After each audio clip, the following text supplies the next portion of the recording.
Hello, everybody. My name is Ian Kirkpatrick. I'm an author, idiot, and loin streamer. And today I have with me Monty. I'm here again. Hello, everyone. It's good to be here.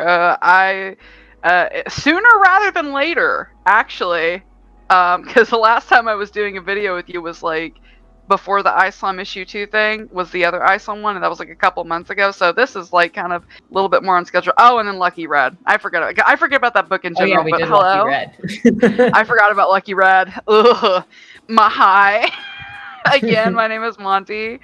Um, I'm just excited to be here. Today, we're not doing a book review, though we do have a book review coming in the near future. Today, we're doing a character discussion on character development and how appearances for characters change over time, especially with their personalities developing. Because on the channel before, a couple months ago, I did a response video to Sydney Watson talking about characters, specifically ugly female characters. And there's this whole discussion about Aloy from Horizon and people complaining about. There's so much that goes into character design in general. And sometimes it's creative. Sometimes it has to do with the limitations of the programming engine or of your programmers, or sometimes they're just minor character changes once your character becomes more defined.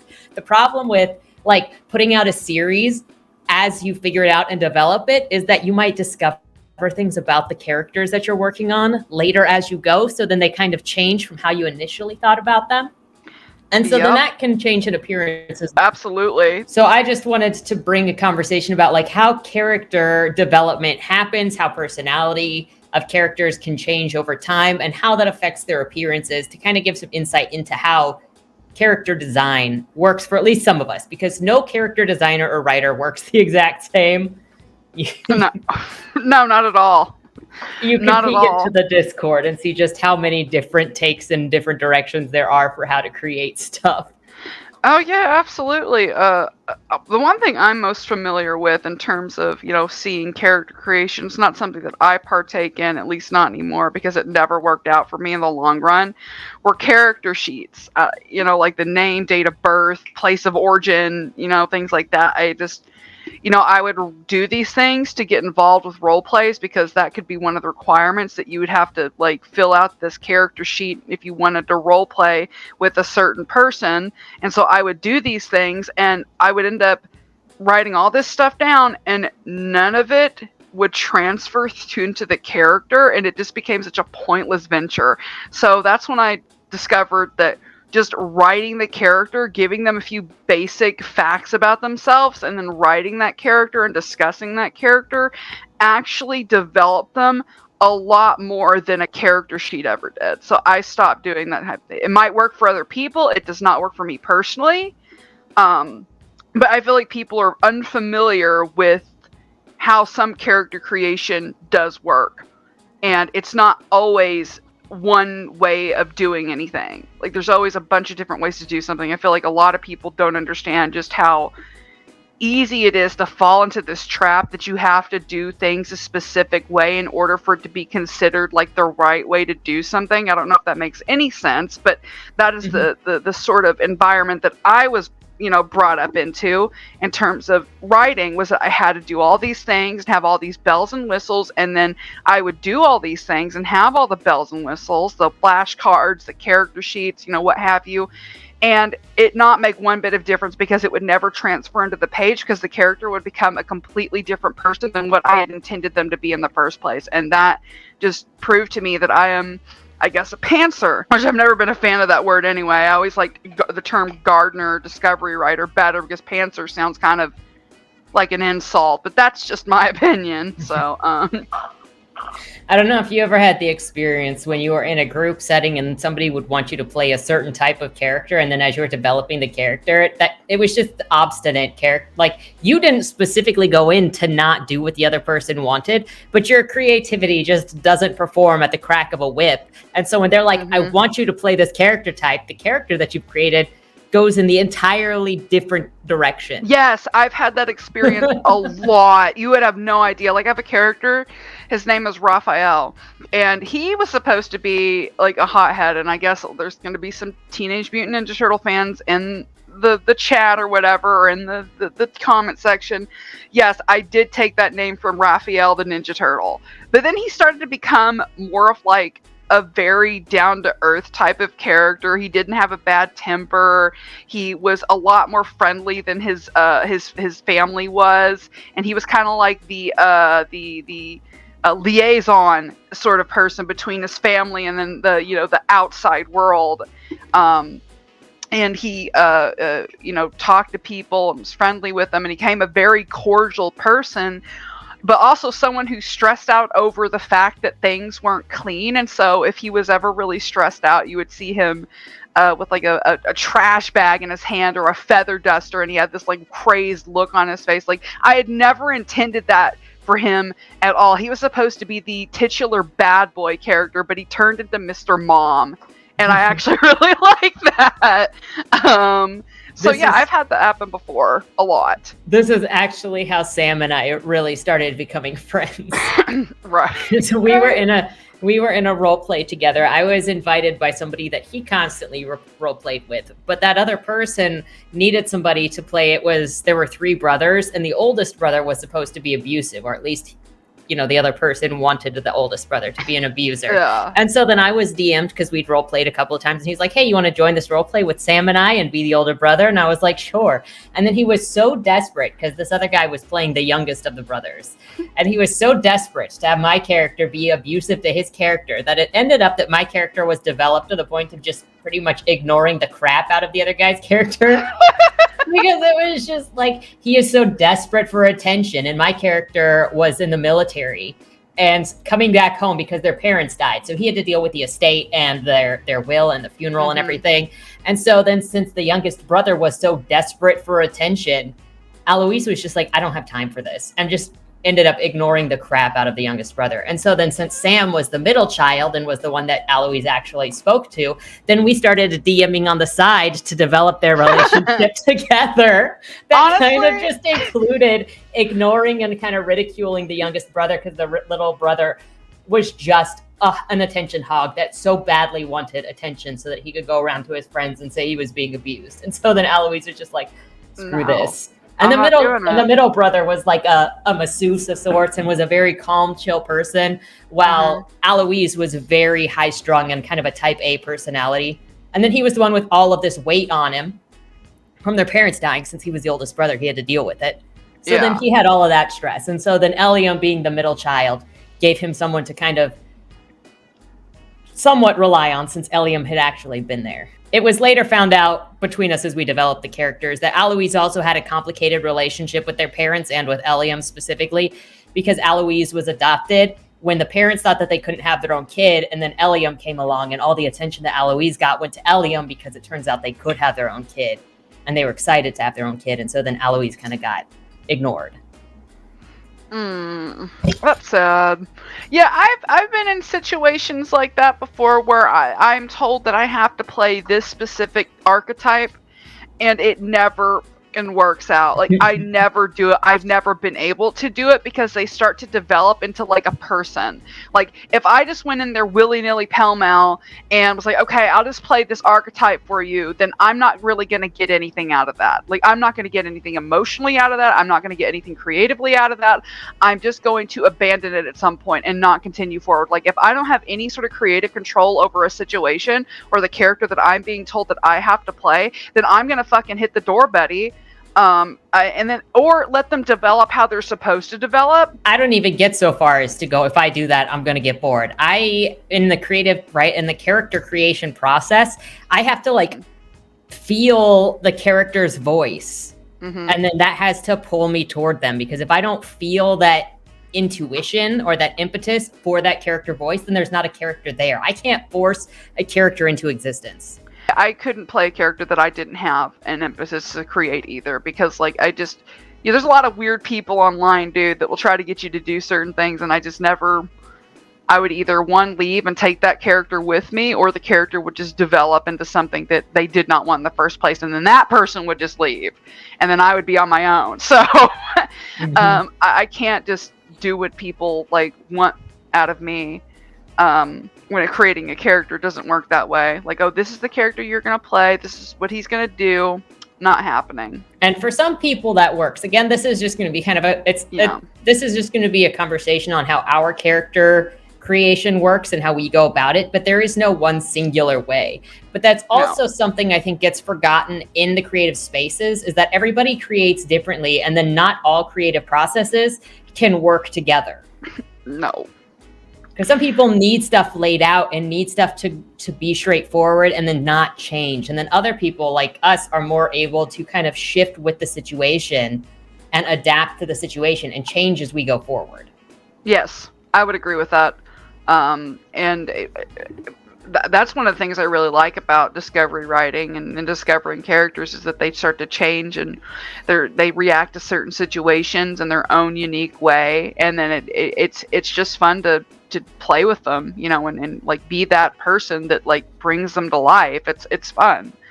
And I mean, it can be stressful in my case, but you just have to trust the process. I know. I have to trust the process.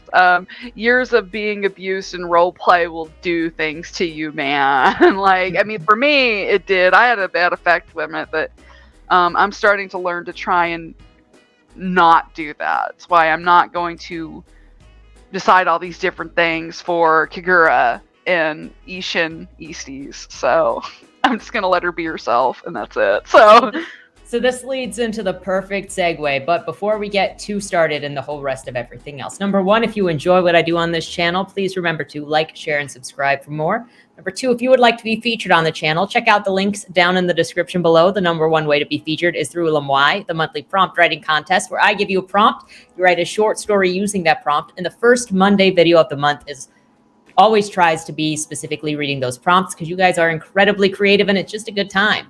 The second way to be featured is if you are an indie author and you have a book out or a book that is coming out. If you submit your first chapter and your cover, they'll be read here on the channel at a random interval to hopefully help more people find your work, because the discovery is the hardest part once it's out there.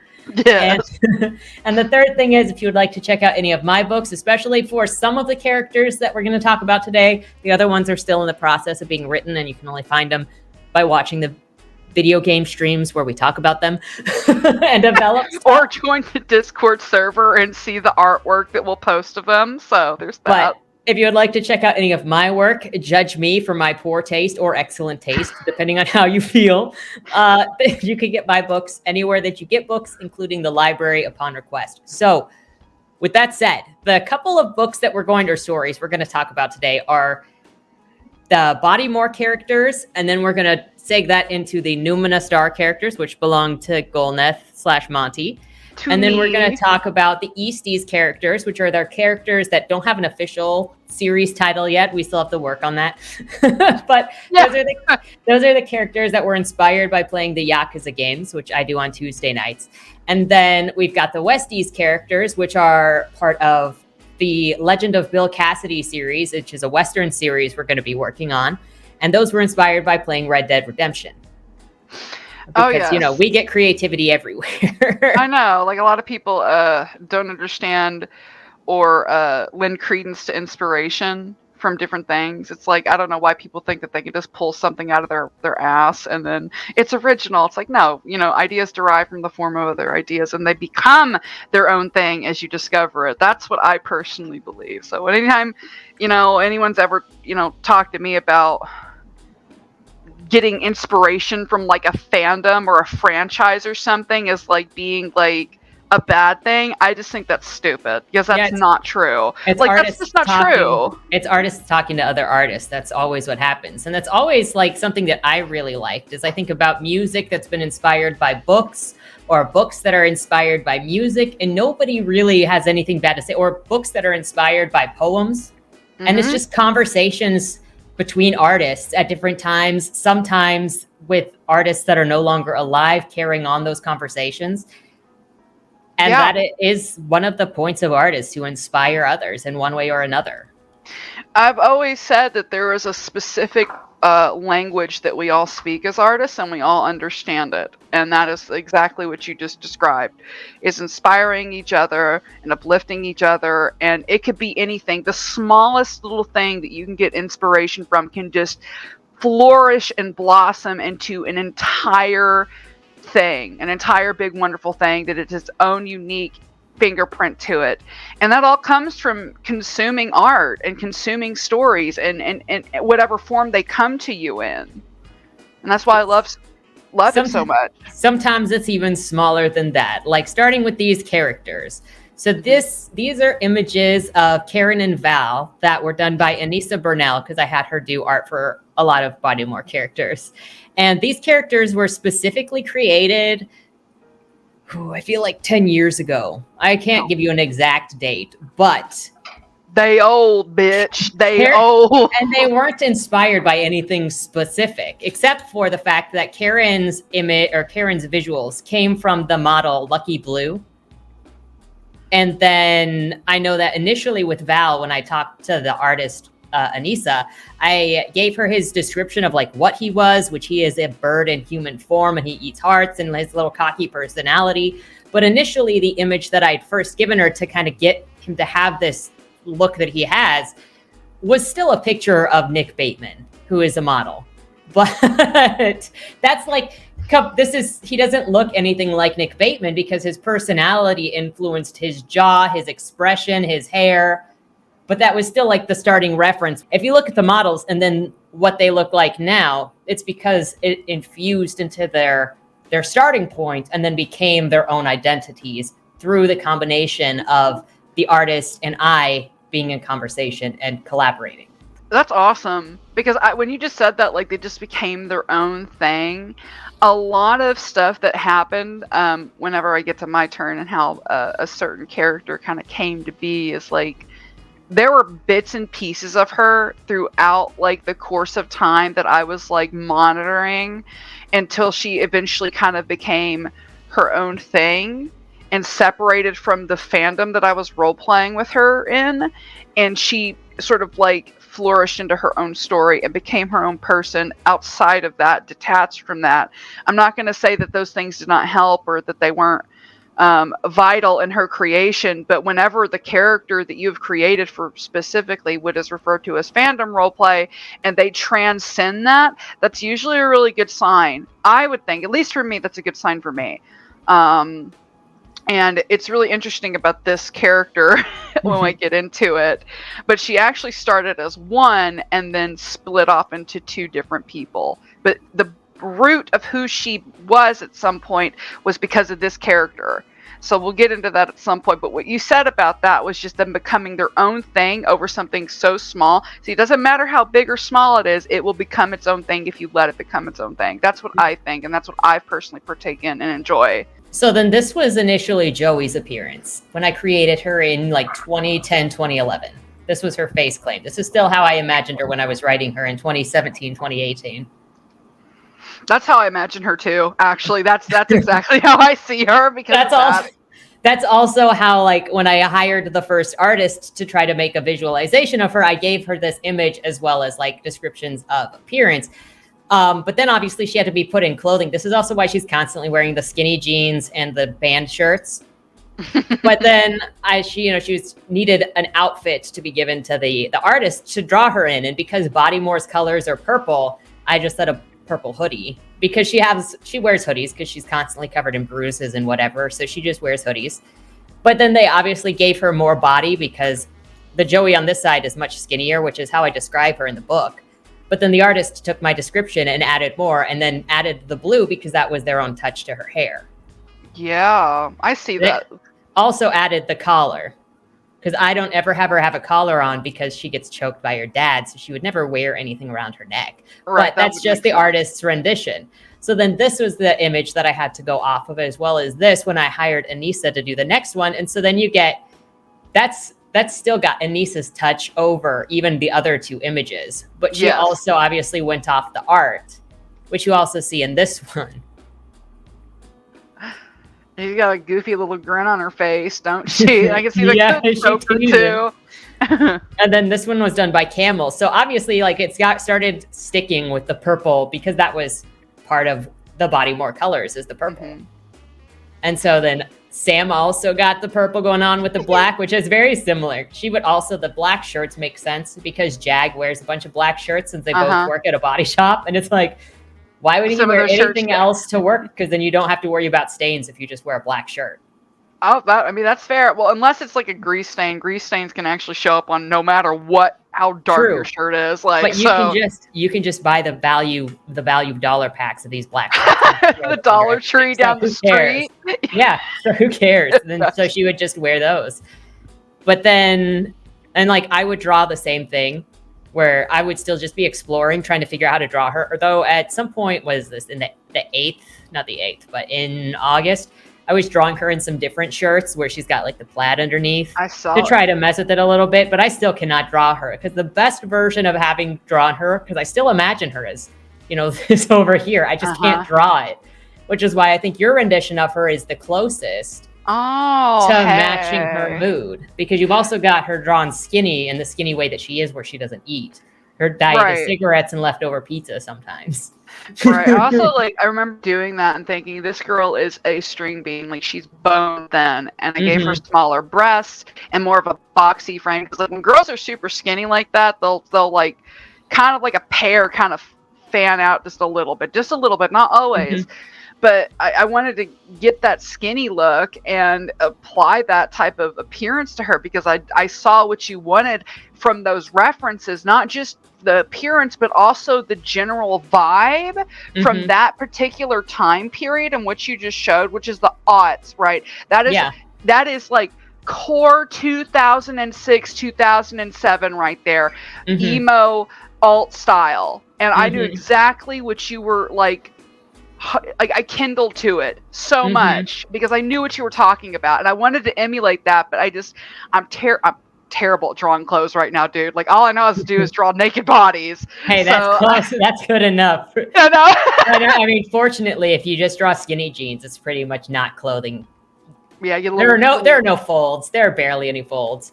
But like, this has been a very difficult appearance to try to figure out either how to get people to draw or how to draw, because of how specific it is. It's very specific. I want to kind of try to draw Joey again, because I swear to God, I know what you're talking about. It's like whenever you were saying that you're trying to describe like the circus asylum aesthetic to some of your friends, and they just didn't get it. I knew what you were talking about. I knew what you were talking about. Like, you showed me pictures of it, like, that's this look, that's the style. So I like get it. Like, I know what vibes feel like, and I probably felt the same vibes at some point in my time. I just could not partake in being the goth emo alt girl. I was not allowed to. The closest I ever got was dyeing my hair black and having a red and black striped shirt. That was it. So, but anywho. So this was the reference that I had for Jag from the very beginning. And when I talk about like having the impetus for a character, I mean, like, sometimes this is how I often work, is I like see an image, or I see a personality and I go, or I feel a personality and I go, that's a character. And then from there they get a name, and then it starts to develop. Like, they knock on the window in my brain and go, hey, this Let is me. in. So I didn't plan for this guy. And he actually just like, despite Joey being born 10 years ago, or in 2011, whenever that was, Jag only appeared as I was writing Bodymore. Everybody except for Karen, Val, and Joey were brand new as I wrote Bodymore. But so this is what I imagined for him, which helped inspire his specific personality, because there is just such a vibe to this, which is also why Jag doesn't feel like he's all that intimidated by a whole lot of stuff. Right. This is Mr. No Nonsense, man. That's Mr. I will hurt you. Also, if you read, I think it's the first Bodymore, when she shows up at Jag's house after her dad comes after her, and she jumps out the window in her room, and then she knocks on the door because it's the middle of the night, and that's where she goes now if, there's a problem. He actually comes out wearing the Harvard shirt, and the Harvard shirt is described in the book. He's like, I'm pretty sure he picked that up from a freaking dollar Salvation Army thing. The Salvation Army. Because they were both college dropouts. So then whatever. Oh yeah, I've got a lot of clothes that I swear that like they have like Harvard. I think I have a Dartmoor shirt at one point that I found at like a thrift store, and I had all these like school shirts and hoodies because I just wanted to wear. I didn't even know what they were except for Harvard, but I just needed some hoodies from the store, and we didn't have a lot of money, and so I went thrifting, and that's usually what I ended up getting. And so some people tried to tell me that, oh, like, did you go to the school when you were younger? Nope, I didn't. So then that's the image that I used when I commissioned the artist, and this was what they first gave me. Mm-hmm. And then based on this, when I hired Anissa, this is what I got for Jag. Oh. And then this is how Sam obviously drew him, with a Bodymore shirt that is also inspired by Left 4 Dead. Because if you ever played Left 4 Dead 2 with Ellis, Ellis's outfit is kind of like this.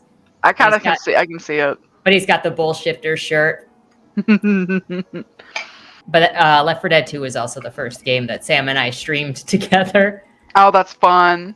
So there's that. Now we're going to get into Casey, because we're going to get into Casey and Ralph, because Casey and Ralph developed randomly. I didn't even know they were going to exist until I started working on Bodymore 2. And then Casey was much more muted in Bodymore 2 because he wasn't really in it.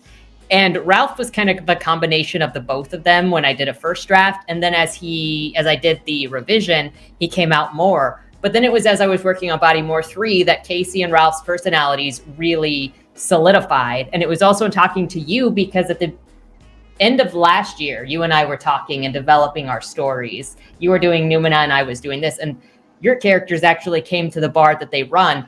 Yeah, we used to have little role play sessions. It was fun. And I was allowed to also explore Casey and Ralph's personality as I was working through the Bodymore draft. And so then that helped bring out their personality and also their relationship and their brotherhood, which is then now what is in the third Bodymore and is also in Bodymore 0. So when I first commissioned for Casey, I used Kurt Cobain because that's kind of how I imagined him, but not totally. It's just like the closest I could get to being like, give me the vibe of kind of an indie and long blonde hair, you know. Long blonde hair, kind of a strung out looking guy, maybe. A little tougher looking because he's kind of aggressive. And so then that's how it ended up with that's what I used in my first description to Anissa, who then drew him over here like this.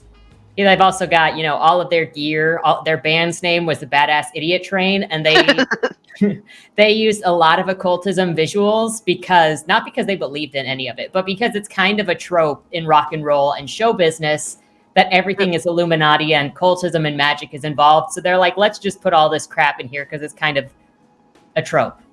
And then they kind of realized that, so that stuff isn't as made up as it could be. Right. But so then this was drawn at the same time as the other one by the same artist. And so the angle kind of changes the way that his face looks, which is also something that sort of happens. When you're getting art, your characters are always going to be a combination of how that artist draws and how you describe them and the mood of the scene. And so things can change.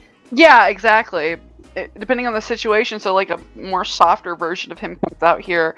Exactly. Because he looks a little less defined too. This is I'm going to kick your ass if you don't shut up. Yes, it is. And this is obviously a more tender moment to care for his brother.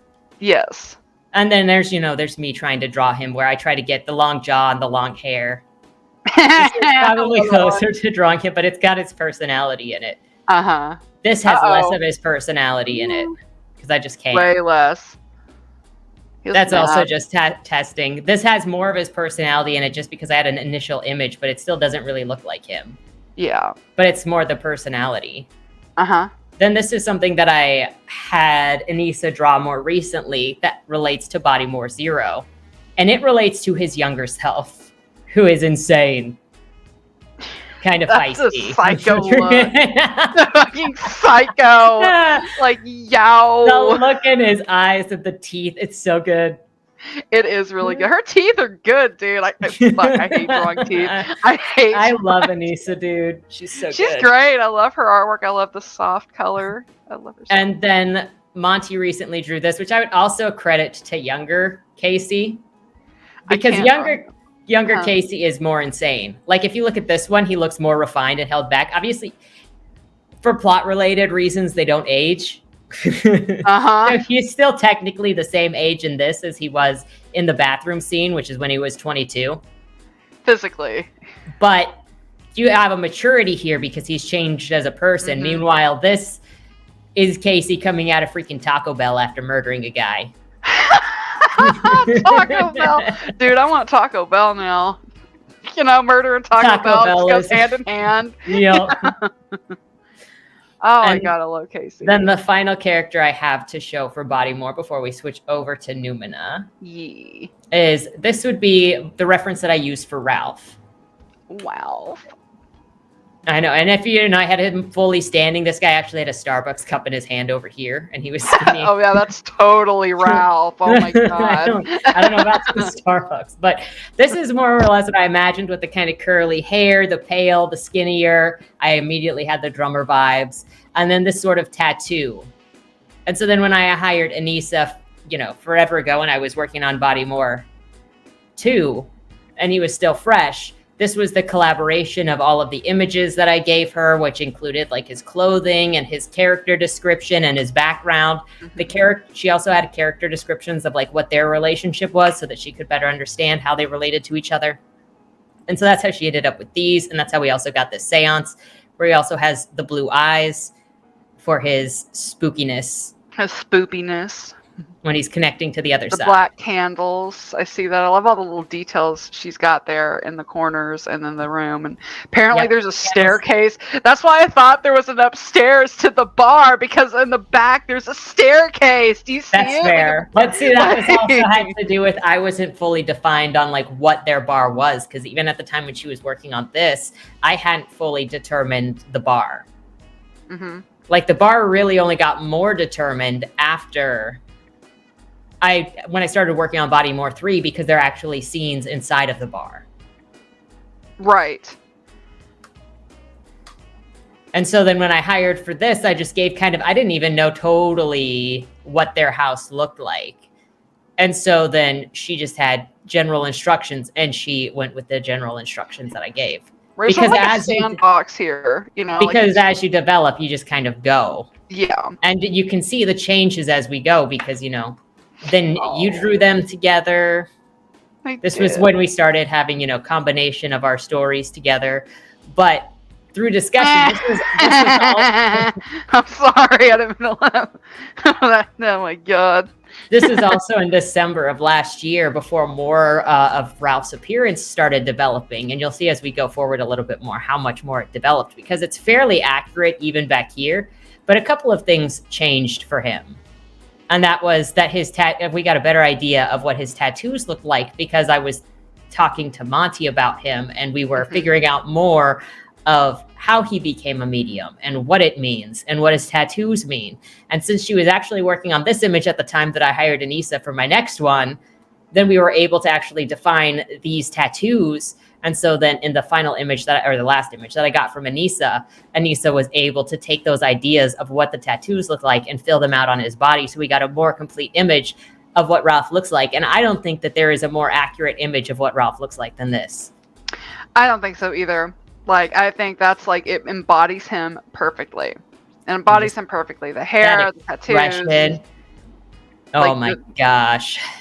Like sad. Well, people say, "Oh, he looks sad." It's like, no, he's removed. It's like that's actually something that Farron says about the girl that this other Seraph brought to her. Is like, this girl is removed, meaning that something supernatural has happened to her, and part of her is not even really in her body, so to speak. So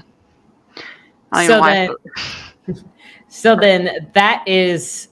Those are some of the visual developments of character that sort of happened as the characters became more defined. And for me, when you look at images of a character becoming defined, you can see their expressions changing or the shapes of their faces changing to sort of show more of whether they're harder or softer. And that's why when it adds a sharper jaw, like with Casey, or the shape of his eyes, it changes how aggressive he looks versus like when he was holding Ralph after the seance. He had a softer expression and his face looked softer, because it changes based on their emotions, how you sort of visualize a character. Yes, and I really like talking about how your characters progress. I had no idea that I had that much of an influence over their appearances, actually. I didn't know that they weren't fully realized yet, and so I'm happy that I could have helped in some way. So I'm really glad, and they look great, and The stories are so compelling, especially when Zero comes out. That's gonna be like, y'all just don't know what you're in for. It's gonna be great. And but that's one of the things is like usually how I develop my characters over the course of time is usually through the idea of situational experiences that they come out more in, which, you know, you could probably find that in a book easily if you're starting to write your book, right? You just like start to put your character in these situations. But I feel like I've kind of eliminated half some of the process with developing certain characters within Noumena Star versus others, like Marky, for example, which they'll still develop, obviously. They'll still develop, but Marky and Tens and then Scarlet being the three that have been the most prominent figures in that story. And then you have Antoine, who's still kind of a figure draped and shrouded in mystery, so to speak. And then I have another one that the characters that still need developing are like Ash, Gideon.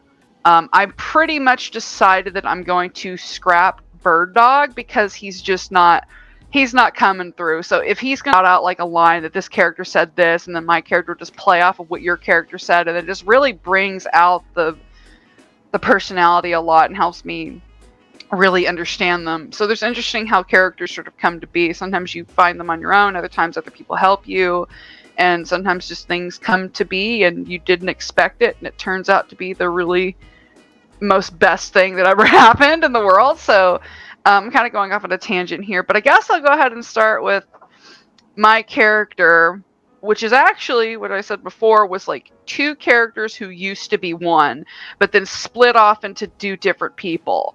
So that would be in the case of my character Delaney. Now Delaney first sort of came to me as a result of role play. I wanted to role play with things. And so this is her right here. And these are two characters below her that really don't have any purpose anymore. They're completely canned. But this is how it started with this character right here. And I was just, going through the motions. I wanted to find a role play. And then I found an original role play partner that did not last very long for by the way. And then I still was stuck with Delaney. And so I feel like she had transcended what we were doing in the role play. And I decided to try and maybe craft a story around her, which then kind of bled into this idea of Noumena Star. I'm not going to go into the whole specific details of how Noumena Star came to be because there's a lot there. Noumena Star has been with me since I was 16 basically, but it's gone through a lot of like iterations, a lot of revision, a lot of different trial and error situation before it's finally where it's at right now, and I'm still working on it. But it started with a character named Sterling, but then it developed into a character named Delaney, who then eventually kind of started to lose interest with me, or I couldn't really do anything with what I was giving her, at least not yet. And one of the things that I had given her was that she had been imbued with psionic cosmic abilities, and I hadn't defined those abilities yet, but I knew that I wanted like abilities of the mind. I'm a bigger fan of psychic powers than I am of fucking magic. I don't care about spells. I don't care about spell books or anything like that. I like the cosmic shit. I like the shit that happens in your mind. Like any superpower out there ever, the one that trumps it all is fucking telepathy, and I will die on a hill to saying that. But she started off with this character, and she was a character that was imbued with this cosmic, fiery power. And then I was trying to develop the story. I couldn't really find a place for it, and I still kept going. And so this is another version of her that I did a long time ago, a sketch. You still see the little moles on her cheeks right there. And she was a very tragic character.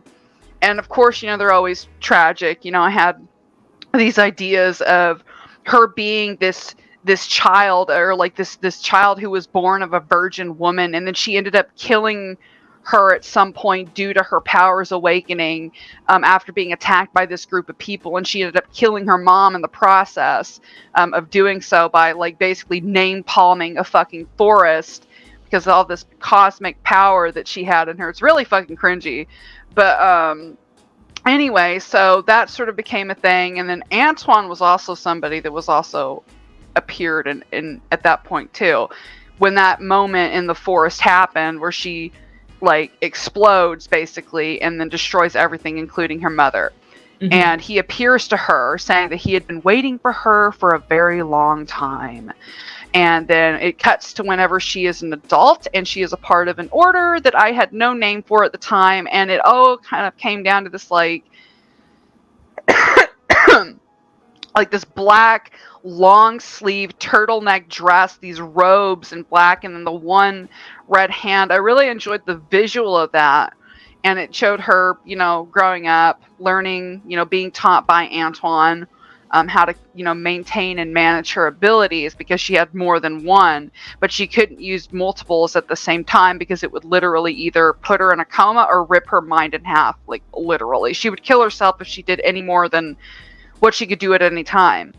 And so this is the idea for her, but then afterwards I wasn't really getting anywhere with it, and I put it down and then kind of left it alone, and 2 years go by, so to speak, and then I eventually cross paths with you, right? Oh, So this is another picture that I had done. I never could finish it because I messed up so badly on the face at one point that it was just one of those images that really emotionally distressed me to the point of like I would physically feel like I was giving myself like an ulcer. But you know, I had this image in my head and I was doing this, but like I said, lo and behold, 2 or so more years later I run into Ian, and it really by happenstance how we ended up meeting each other. It could have been, it was like the algorithms were in our favor that day. All right. So like she said, we started talking to each other at the end of last year, like really talking to each other, because she started playing the Yakuza games, and I mentioned having a character that I wanted to kind of like utilize and just have fun with, and just like, oh, I'll pair this character with this character, ha ha ha, he, you know. And then we started playing around with it. She created a character, and then this really started to show our collaborative strengths and that we were really good collaborative partners, to the point that we have a bunch of collaborations that we're wanting to do, all these characters and stuff like that. It just blossomed from something like that. And so we started talking about my series known as Noumena Star Collection. Essentially, this character started out as this, and then this, and this, and then this, and this is where I stopped because I was so unhappy with the way the picture looked. I mean, like, it's got a, I don't think it's bad now that I look at it now. Like, I actually think that I overwhelmed myself, like, you know, so I tend to do. And I could not fix it because I had a friend say, oh, her ears are too low. And they were too low, but at the time I didn't know how to fix her face. And that just stressed me out so badly that I didn't want anything to do with it. And so I put it down for a couple of years, met you, and then started to talk about Noumena Star. Noumena Star didn't really have a direction. It had like vibes to it.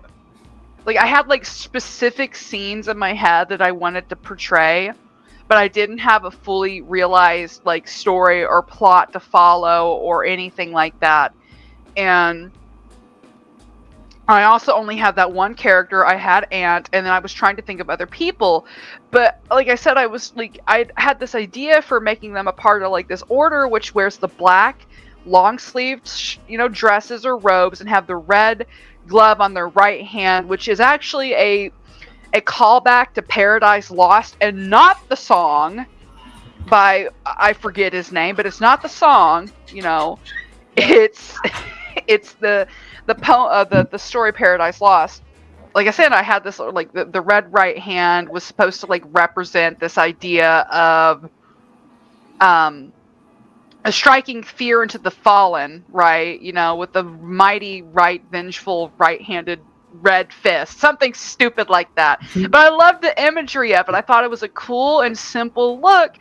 I just could not configure or work the concept of this guild, so to speak, in with the natural world very easily. I had nowhere to go. And eventually, after drawing this, I put it down and met you, and then we started discussing things. And then Delaney eventually became Farron, but she also became another character too, known as Laramie Taggart, who is a character that is very, very important, but also they kind of, they're cut from the same cloth, so to speak, but they're also antithetical of each other at the same time, because they literally came from the same person. But one is the good version and one is the bad version. Yeah, one is the good, one is the bad, and I still love the imagery of that flaxen hair with that pale face, and she was almost angelic looking, but she was also wicked at the same time, but elegant and graceful. Like that imagery really stuck with me, and I wanted to do something with it. And then eventually the name Farron popped into my head. Farron, the Fair One, which is what I was originally referring to her as. But Delaney's old nickname was the Wicked Angel, but the people or the things that they hunted and destroyed were the people who referred to her as the Wicked Angel. But in reality, I felt like that this did not suit her character the same way that it suits Farron. And this is whenever I really got into this like interesting concept of them being attached to a cosmic entity, and the cosmic entity sort of has like its window of sight, or like, like sort of a peeking into our world through the form of a third eye on the forehead.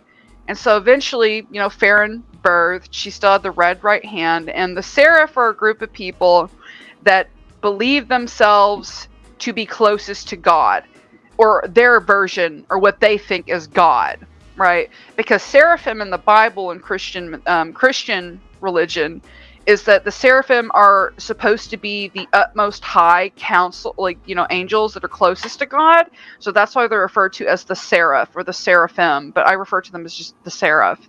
And they're these like roving band of like child murderers that consume the hearts of children, because the soul of a child is unbound and they need the soul of the child to perform what needs to be done, which are these crazy sort of psychic abilities that they are, granted by the demon that they are attached to. So Farron is still the Wicked Angel, and she is probably the most powerful in their order, but that is essentially how her character developed. And her personality is very subdued. It's very cold. It's very icy. It's very much so. It's not that snarky type of character. I've never been a fan of that. But that is essentially what she turned into, and I Look how much personality is in that face. Also, the hand's really messed up right now. So the hand does not look messed up. You're so critical. I know. I'm sorry. Forgive me. But there is a lot of personality in her face here, the frowning. Like if you look at the one that you just came from versus this one, you can see the development of Farron specifically, outside of, where she was both Farron and Laramie. And now she has a very clear identity of who she is and her personality. Yep. And I've shown people pictures of Farron, and I don't know what it is about her, but it gets guys going. The guys like her. I had one guy tell me that he's like, oh, like, I can save. Literally, it was the I can fix her thing. I'm like, no, but you can't fix her. She is a bad man. She gave her soul to a demon. There is no fixing her. There's no fixing it. It's all gone. And that's the thing about the Seraph, is that their personalities are kind of subdued, and at only certain aspects. They're not like totally void of a personality, but they're not. You can't like have a conversation with them. It's really weird. I'll have to. It's weird how they talk with each other. They're in their own fucking bubble. But she has developed a lot, and where she came from originally. Like, this is the one that is like the most traceable, aside from Scarlet, because I've got pictures of her from 2006. But I just haven't drawn her recently. So anyway, so this is Farron. She is the main antagonist, main villain in Noumena Star, which is the very first book in the Noumena Star collection. And I'm very proud of her. I'm very fond of her, even if she's evil. But then we have another character who is also part of the Noumena Star collection series, and that is Laramie.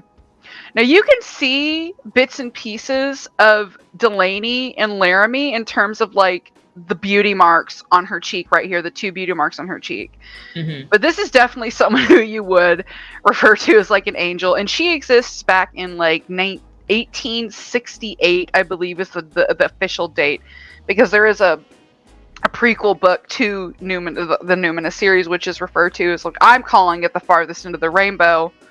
And it's about her story with a couple other characters as well. And she's a very important figure within my story. She's just hard to explain it, and I don't really need to explain it right now. So, but this is really another person that came out. This is, you can kind of see how they were cut from the same cloth, though, right? Yep.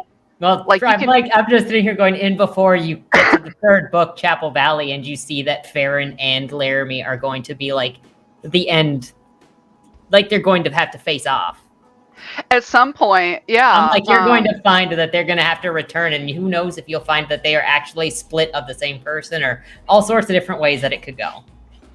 Exactly. Yeah, you never know. Like, you never know how it could go. I really like. It is crazy how she developed, and then I have this one too, which I like.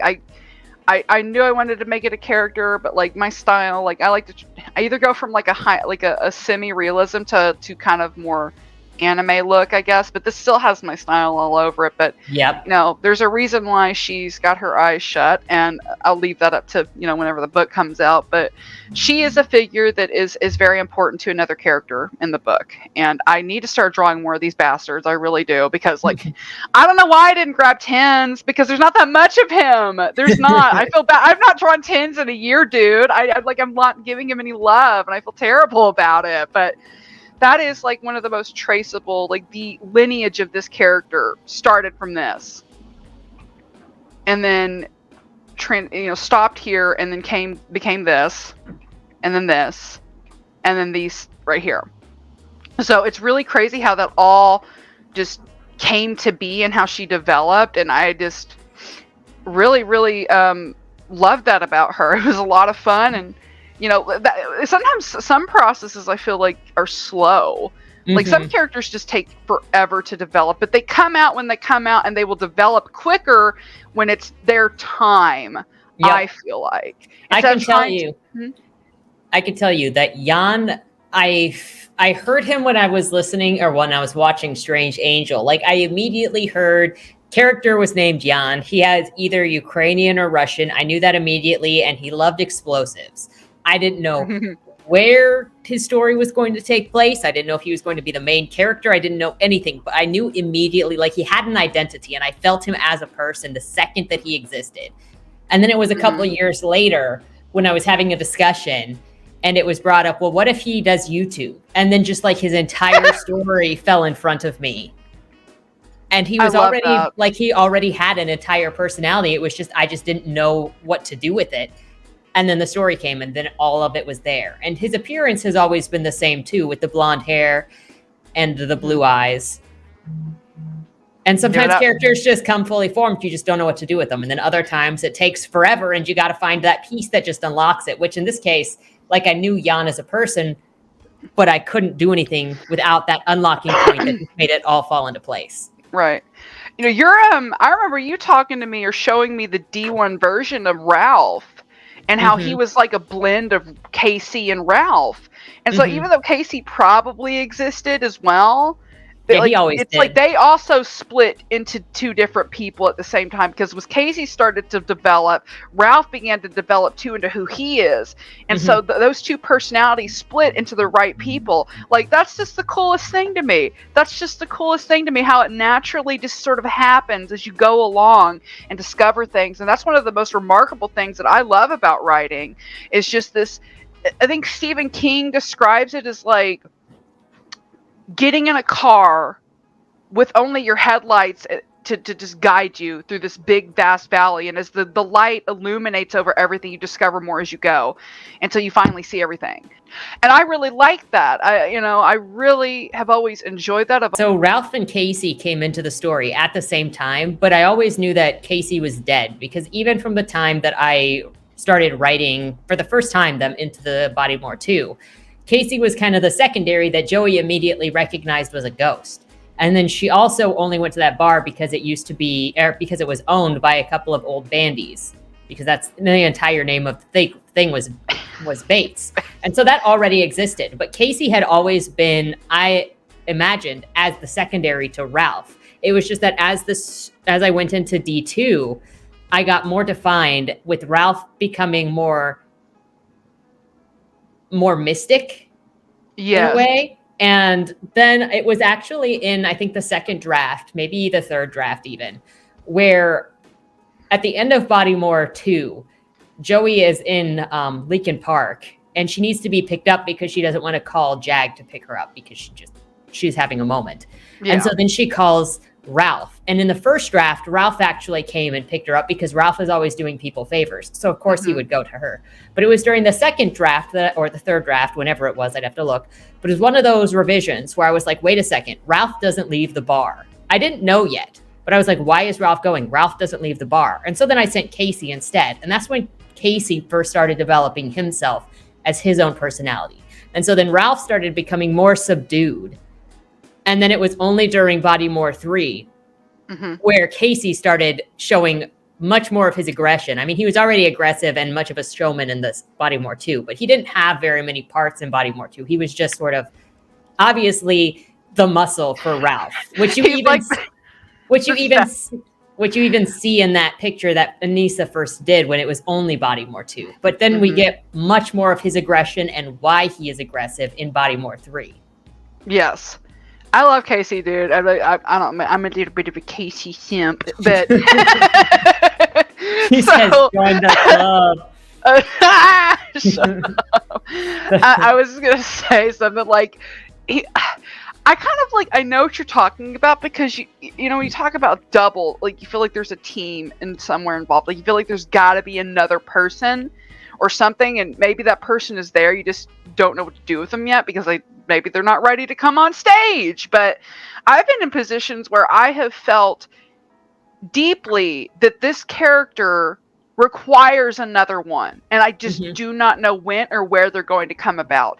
And I don't like to force things like that because I don't get, it's just, I don't know how to explain it like properly, at least. It's more of a feeling, but I always feel like whenever I force in a character, they always have like a very Flanderized personality of any kind of dominant trait they have within that personality. And it never goes anywhere beyond that. But when I've just, kind of let a character be off to the side, maybe sometimes that character sort of scoots in and then kicks them out, which is a really great segue into the creation of Marcia and Nash, aka Marky Nash, which is the main character of the Noumena Star, the first book. And she originally started out as a little redhead named Signe Ellison. And this is another thing that I was thinking of, where I was thinking of, I want this character, there's a female character, and there's something about this female character that is extremely important. I just don't know what it is. And so I started to draw a redhead. And originally I'd been playing my character Tennessee, or writing as my character Tennessee, messing around with Ian. When she talks about they hung out at the Casey and Ralph's bar, that's what I mean. Like they literally palled around with each other there and developed in a way. And so eventually I was thinking of, I guess a pregnancy, that this character was pregnant, but pregnant under very mysterious circumstances. And randomly, I just didn't know what to do with her. I didn't know what her personality was. I didn't know. I mean, she's very cute, she's super cute. She's super cute. She got all these freckles and these like really pretty blue eyes. She actually looks like she'd be a blend of like Ace and Daisy, now that I think about it. But this is Signe, and so I don't know what it was. Signe wasn't working out. I couldn't get her personality right, and then at some point, someone turned up. I don't know how or why. I think I drew this picture, which I don't have it anymore, unfortunately, but I have something that is similar to it. And this idea for like a stripper came about. It's hard to describe. Marky's a little bit harder to describe, but she started out as like this. and then eventually turned into this. Sorry, fellas, I I was censored gonna that. say, you had the stripper Marky that was part of like a cyberpunk idea. I did a cyberpunk idea. I showed like a picture of, like, I think cyberpunk got brought up in the server. I don't know if I was talking with Manaya or whoever, but I said, oh yeah, I created this character, and her name is Marky. She didn't have a last name. She didn't really do anything, but she was just a stripper, and she had these tattoos on her body, which I no longer really have with me. And she doesn't have those tattoos anymore. But with this character, I don't know why, I don't know how, she just decided she wanted to turn up. I think it was probably the prospect of the character of Tens, and I wanted to put her together with Tens, and I felt like she suited him more based on appearance alone. And that's when she had those tattoos on her body, which I don't have them in here right now. But so that being said, it also was kind of a weird process with this character, with Marky. And this is completely not who she is right now. It's so wild to see. She looks older too. She does look older. And I started to kind of develop more of an idea as I started talking with Ian over these things. Like the what happened was really actually fucking cosmic. I don't care what anybody says, but like, anyway. So as guys, you really don't understand what we mean by like the characters were literally just hanging out at a bar. It's really hard to kind of conceptualize when you just go. These characters would just come into the chat and they would just talk to each other and hang out at freaking Casey and Ralph's bar, and it was just the most natural thing, and you would just imagine them over there because they're in Baltimore for one reason or another, and so they're just hanging out with Casey and Ralph. But really what it is Tens talking to Casey about random stuff, and then Ralph and Marky kind of disappearing. Yeah, disappearing. Not like we never saw their hung out. They were just hanging out in the back, and she was him giving her juices and stuff like that. It was very sweet. But at some point, this is where she starts to develop a little more. Where you see how she doesn't look as old here. She looks so much older in this. Like, it's just way older and jaded. She looks more jaded. She does look more jaded. Versus she's got a cigarette. She's got a cigarette. Look at that. Excuse me. And so with Marky. This is where her personality really started to come in, where, you kind of see that she's actually a young girl, and she's dealing with a lot. She's working as a stripper, which is kind of like a little bit against her personality when I think about it. But when you're young and you're living in Miami Beach and you're basically a fucking high school dropout, it's really hard to find a job and afford an apartment there. What's the best thing to do when you got a killer body and big tits? Work at a strip club, and that's what she does. But she's really a very sweet character. She started to really develop into this kind, gentle, a little high strung, emotional character. And then, me and Ian were talking, and then all of a sudden, shit kind of hit the fan, Look, Monty and I were by stuff hitting the fan. Monty and I are sitting here talking about, our characters are in separate universes. So, like, they might be hanging out now, but they can't be together forever. And it's like these characters were sitting in the bar listening to us talk about this. And like Tens and Casey were over there in the actual bar while Ralph and Marky were in the apartment. Well, they were in the apartment connected to the back, hearing Casey and Tens be like, we have our own stories to get to. Like, it's so meta, but they're like, we have our own missions.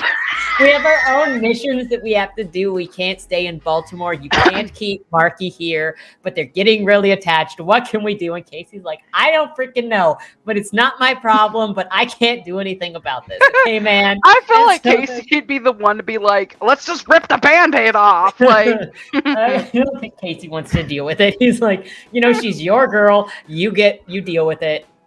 That's just how it is. And so then Ted's is like, okay, I'm gonna go freaking do it. And so then Ralph and mostly Marky, because Ralph is just feeding off of Marky at that moment. But Marky is like listening to this conversation in the other room, and she's like, I don't want to go.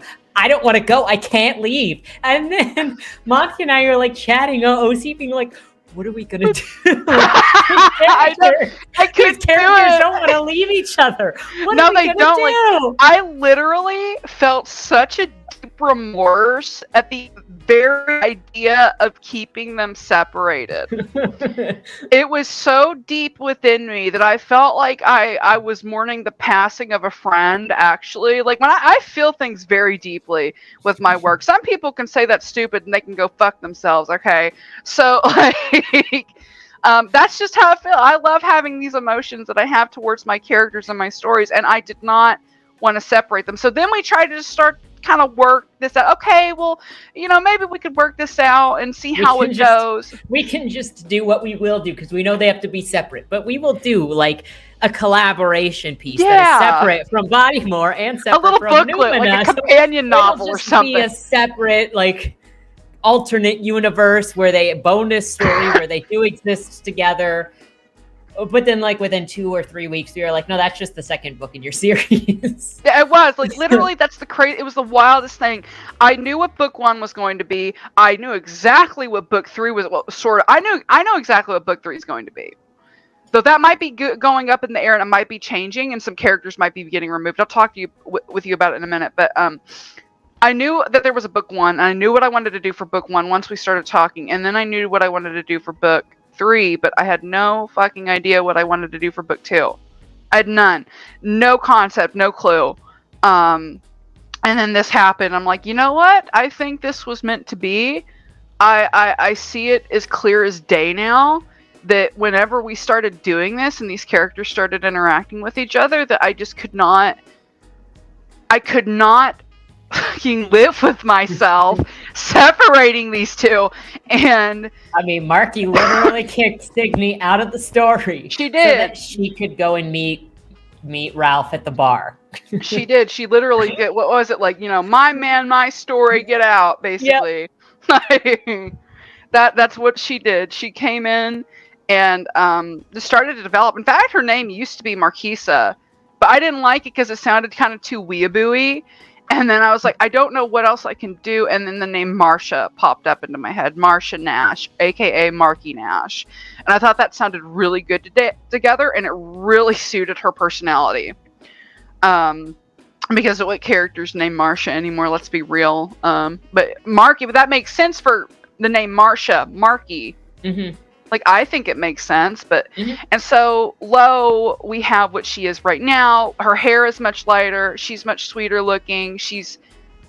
I don't want to say childlike, but she's definitely young. Mm-hmm. There's an innocence to her. Like, there's a quality. She's younger than, if you go back to the one that was smoking, she's obviously younger and less jaded than the smoking one. Yeah, exactly. This is a completely different person. That one's closer to 30, if not slightly over 30. That one's way closer to 30.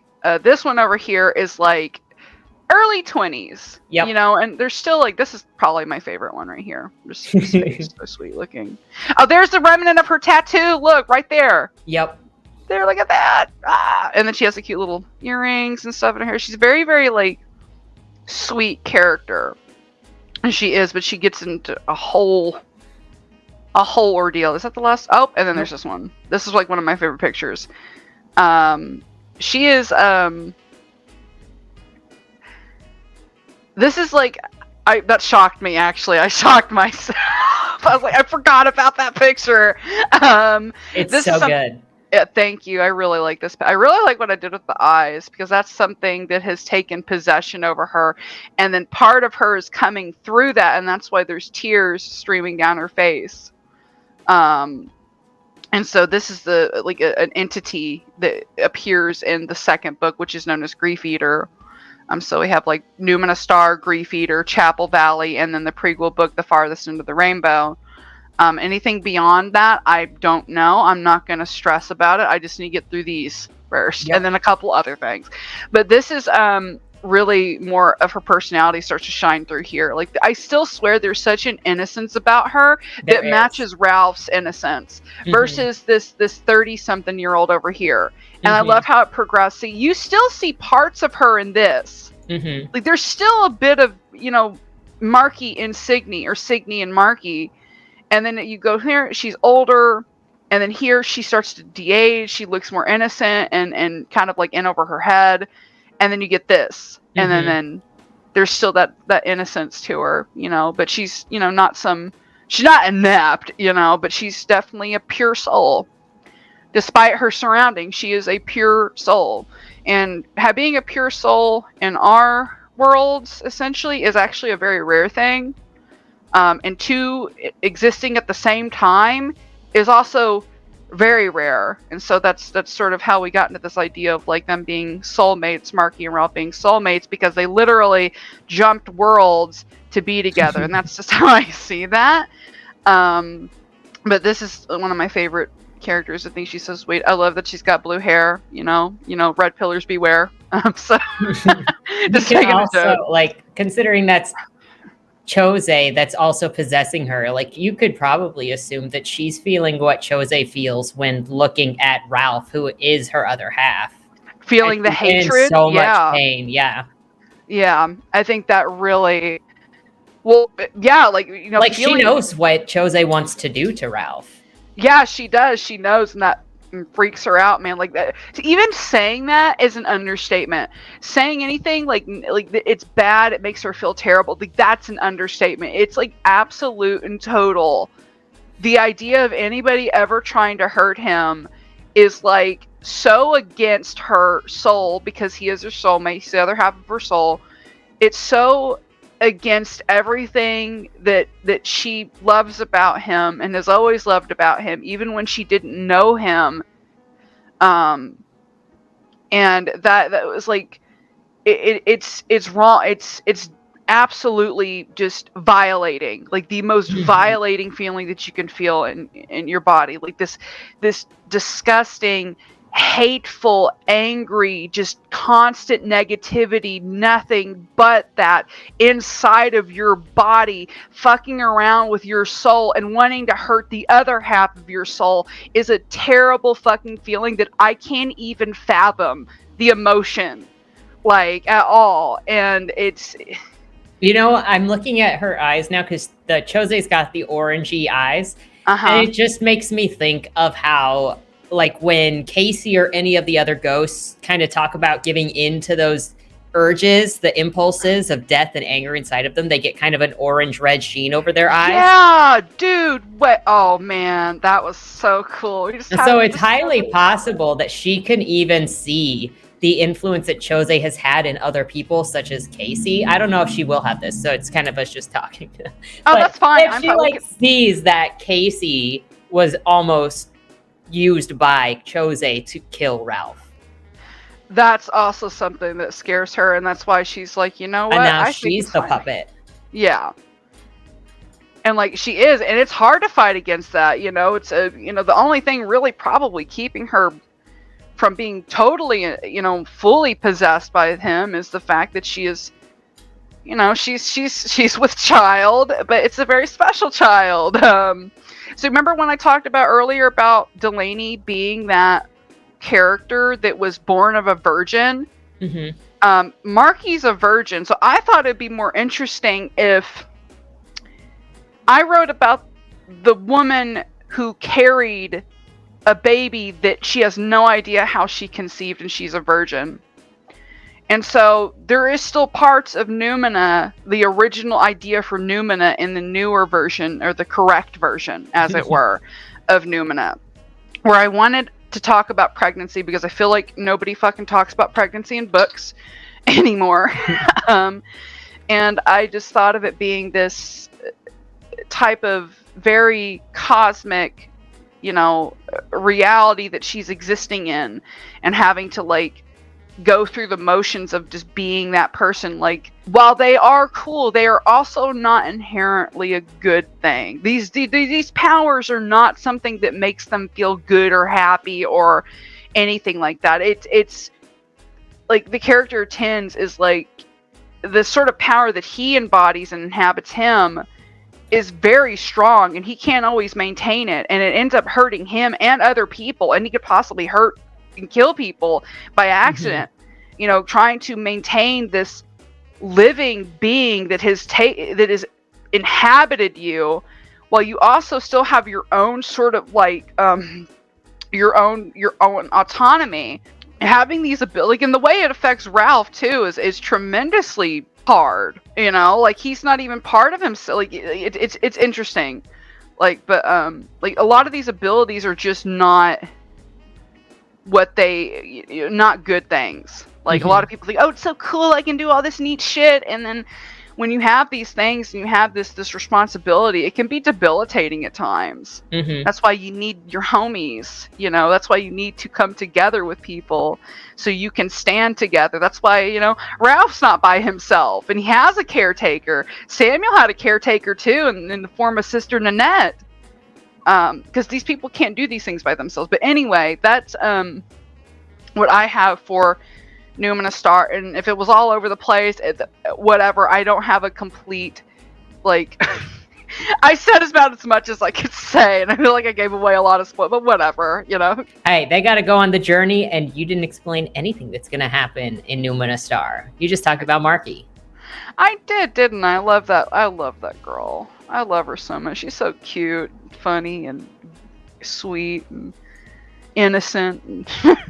So then what really started the path of collaboration was the Yakuza OCs. Hell yeah, man. That's what started. Did you want to do Naoki first? Oh, fuck. I didn't even get Naoki. I got Shigemi instead, but we'll talk about it. I love that girl. This all started with just playing Yakuza, where Monty came into the first stream to be a problem child. Okay, so here's how it went. It was Yakuza 0. Don't forget it was Yakuza 0, and everyone was talking about the Majima in the chat, and I was like, man, he's okay, but he wasn't for me. Like, I don't hate that character. I love that character, but at the time I was like, he's all right. Like, but did you see this character? And then I started being a rabble rouser in the Juicy Yakuza. Oh no, it 100% started with you came in to be a rabble rouser. I did, and then like because Majima didn't even show up until like 3 streams in, or 2 streams, like the end of the second stream. So he didn't show up for a while, but like you came in to be a rabble rouser as we finally played this game. And there's Nishiki in like the first 5 minutes, and you're like, hello. I was like, that's my man. I'm gonna take you. Okay. But yeah, no, I to let me specify, I was going in there to be a benevolent rabble rouser. I wasn't gonna be a mean bastard. Like I did. Yeah. But I was like, whoa, I like this guy, and I thought, you know, I might want to like put this character together with another character of mine I was thinking about, but also at the time didn't really know what was appropriate or socially appropriate to talk about OCs and putting them together with canon characters, because I know that's really taboo in some areas, but you know, what the fuck ever. It doesn't really affect anything outside of my own personal, you know, enjoyment. But and so then, you know, around here we try to encourage, as long as it's not disgusting, you know, if you want to be nasty, you can go over there. If you want to be NC-17, you can go over there. We like to keep it pretty chill over here, but in general, if you have an interest, like I remember what it's like to have people tell me no or you want stuff that's totally benign and just fun. And so I want to encourage other people to just do what's fun. Have fun with your characters. Have fun with creativity. That's what this stuff is all about. So when Monty was like, I want to write a character with this character, I was like, do it. Let's go. And so then she did. Really shocking, actually, when you did that, because a lot of people would have been like, no, what are you doing? You're fucking cringe. Like, what's the matter with you? Like, and I'm just sitting here, I'm like, yes, I may be cringy, but this is how I express myself in some ways. And I have good characters that come out of roleplay. I've had some extremely good characters that have come out of roleplay or experimenting with something. And I would just, this is kind of fun and light. And I wanted to put this character because she had such a history of being abused by other people that I almost did not want to ever play her again. Like, I had a lot of really bad stuff happen with me and this character, and it was just painful. And then so I was like, you know what, I'm just going to give it another chance. And it turned out to be like the perfect I don't even know. Take it away. So then I didn't come up with anything immediately because one, I wasn't really thinking about it, and that's not really how my inspiration works anyway. So it was just kind of Monty thinking about this character and her character. And then it took me until like the first stream that had Majima in it. Well, that was at the end of like a long stream. So it was the first one where it was mostly his missions, if not all his missions, where then Majima sits down at a little booth with Sagawa to like talk over a mission. And that's when I like laid down at night that night and thought, oh, I got an idea. It's going to be a girl who owns a restaurant that Sagawa and Majima actually had that meeting in. And so then that's what all started. That specific thought is all I needed was that. And that's how I started to picture Hitomi. Mm-hmm. And this was one of the first images of her that I drew. I didn't really have super ideas, but I did know that she dyed her hair blonde for one reason or another. And it was really as discussing that it became, okay, so her mother got sick when she was in middle school. And so then she had to start doing more work at the family-owned business. And so her grades started failing because, you know, her dad had to spend a bunch of money on medical bills. And so then they had to let go of staff. So then she had to pick up doing more of the work at the business. And then her dad was spending time at casinos and trying to gamble their way to more money to pay off stuff. And so then when her grades started failing, she dyed her hair blonde because she would rather be known as a delinquent who wasn't trying than somebody who was just failing.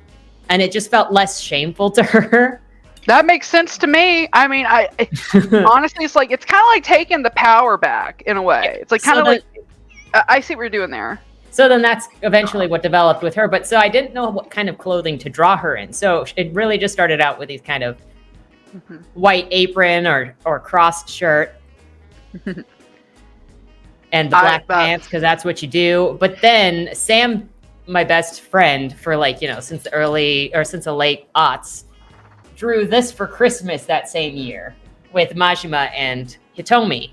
And so then I took this outfit because I really like this apron with the black shirt underneath. And so then that's what I eventually just continued to start drawing her in. And so then this was the first drawing I drew of her at the beginning of this year. Just trying to draw her personality. This was also that same month where she wouldn't actually dress like that, but since she's with Majima and then Majima has his own club outfits, that's what the snakeskin dress that he would have her wear when they go to the club. But then this was her that I drew later this year. I think this was in June. I love that picture. You can just see her personality really coming out. As she's very quiet, kind of withdrawn, very meek, but she serves. Like there's a very caring, like, softness in her face. There is.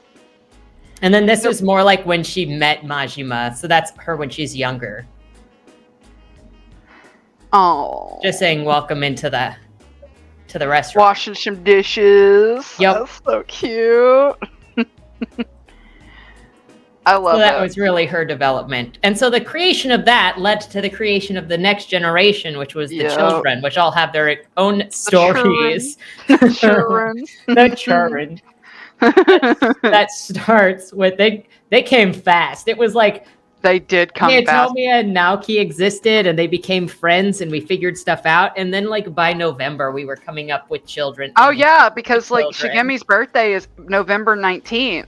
Literally, that's the first time her name got mentioned was November 19th. And that was her birth. And honestly, I just remember saying, like, I think it'd be cute if, you know, Naoki and Nishiki had like a little girl. And then you said, I think Nishiki would be so protective over a little girl. And that's literally what I remember about that conversation. And it all just exploded into this. And now it's like, I did think that they were going to have a bunch of kids, and then it made. I did, and then it didn't happen. I thought, you know, I think they're just going to be with the one. And Naoki had like all these like fertility issues that she could not, you know, and she thought she would, you know, have more children because how many, you know, cousins she has. But no, it was very hard for her to conceive, and eventually she does conceive, and then you get Shigemi, little Shi-chan or Chi-chan, you know. And for this you got Katsuo, like I think within a year or two after Hitomi and Majima moved to Tokyo, and he started out with a little tiny ponytail. This was one of the first drawings that I did with him last December. These first couple are going to be December. I think there's one that's not. But so, like, this was his first where I drew him off of a Majima face, and I've redrawn this just recently to kind of do a compare. But this was the first image of him and Shigemi done in January. Where again, I was still discovering his hair, which was actually really difficult because I got a somewhat sense of his personality, but it was really hard to kind of visualize it better because I wasn't drawing at the time that he was invented or that he was born. And that was in November / I think it was mostly November. And then it was in December when I started drawing, which slowly allowed his personality to start growing. But you really see his personality start to shine as I figured out who he was. This was a Kitsune. This is his drag persona, Katsuna, which was also drawn in December of last year. This is the image that I'm redrawing that I showed you yesterday. I love his droopy eyes. I love his, like, that's... But you already see, like, his personality developing between these two. Oh. That's Hey! Hey, it's Kaede. But see, now we got now we're getting really into his personality. This was like halfway through the year when we first saw Daigo's puffy white jacket. This is when we've stolen so many outfits from the game. This is when it started becoming clear that Katsuo liked gaudy clothing. Yes! He saw that jacket and he was like, I want to wear that. Look at how much shape it is. Dude, I think it's great because it's perfect for him. It seems like, yes, that's exactly how he would dress, and any outfit that we've plucked out of that game has always been a gaudy outfit. I mean, look at this. Look at what he chooses to dress as when he's doing drag. He looks he so loves annoyed. being gaudy. He does. He's like, look what I have to freaking deal with. Look at this. Yeah, that is exactly what Kaede has to freaking deal with. I mean, so then this was another of doing Katsuna, which already has so much more emotion, so much more personality than this. Way much more. And I think that probably came from my picture where I did the poochy lips. I don't know if it did or not. I don't want to say that was actually coming off of a Sam Yang reference. Oh, cute. I don't know if I stole those lips from Sam Yang, but I know that I was referencing Sam Yang's style for this, which is, I think, also where the eyes, the larger eyes came from. Like, that's the same with the Hitomi that had the bigger eyes that I did in June, because I think this was from the same time. You know, if you shaved his eyebrows down, he'd look like a chola. He's trying to He's got the gaudiness. Oh, here we go. Yup. I mean, there's a I can't remember what they're called right now, but there's a specific style in Japan that is also that. Where they've got like the tan and the bleach blonde hair and the I just don't remember what the word is right now. But then this was when his tattoos were first defined, and I knew I wanted him as a tiger because his personality just developed in a certain way that obviously a tiger was going to be his animal. And then he discovered that he freaking shares the tiger with the fingerling. Oh no, the fingerling. So this was the first time that he ever wore this leisure suit. And that's because I remember it so clearly because I was playing Yakuza 0 and I was streaming it with you because we were on the phone. And I remember that night. And so then I was fighting the leisure suit guy during the real estate thing that Kiryu has. And I was like, oh my gosh, I have to draw Katsuo wearing that ironically because he would definitely wear that ironically. And then after the first time he wore it ironically, he stopped wearing it ironically. He wears it unironically. Yeah, he just wears it all the time. Kaede refuses to wear that purple skirt and zebra pants only on specific nights, okay? But this is what I did that Saturday morning the next day because it was a Friday night. And then I was like, well, clearly if I draw Katsuo, then I have to draw Kaede. And then I expanded it to also drawing the girls because in most cases when I'm drawing any one of these characters, I'm like, well, clearly I have to draw at least 2 to 3 others every single time. Right?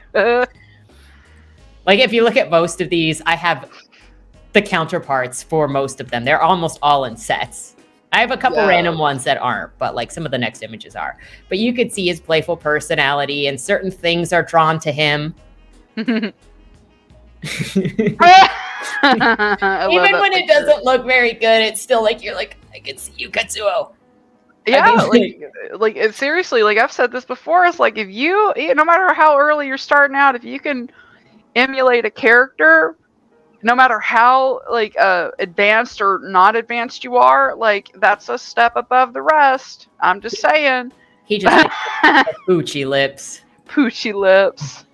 the pouty lips, and then anything that he can possibly wear from the '80s that's kind of gaudy, he'll go Like for. He also, thrift store. since he's the tiger, he also is drawn to tiger print things. Mm-hmm. But then you take this from like his obvious personality in all of these, and even when you take him, well, when I take him to a child, I didn't grab his baseball one. That's unfortunate. Oh, the baseball. But you can still see exactly him and his personality, and also how much he adores his dad. Uh-huh. Just in the way that he's drawn and his expression. I like his little fangs too. Oh, this should get me. Even when his hair is different, you still see him. Oh my gosh. Almost half of the time I draw him, I swear, I'm like, what is wrong with my child? This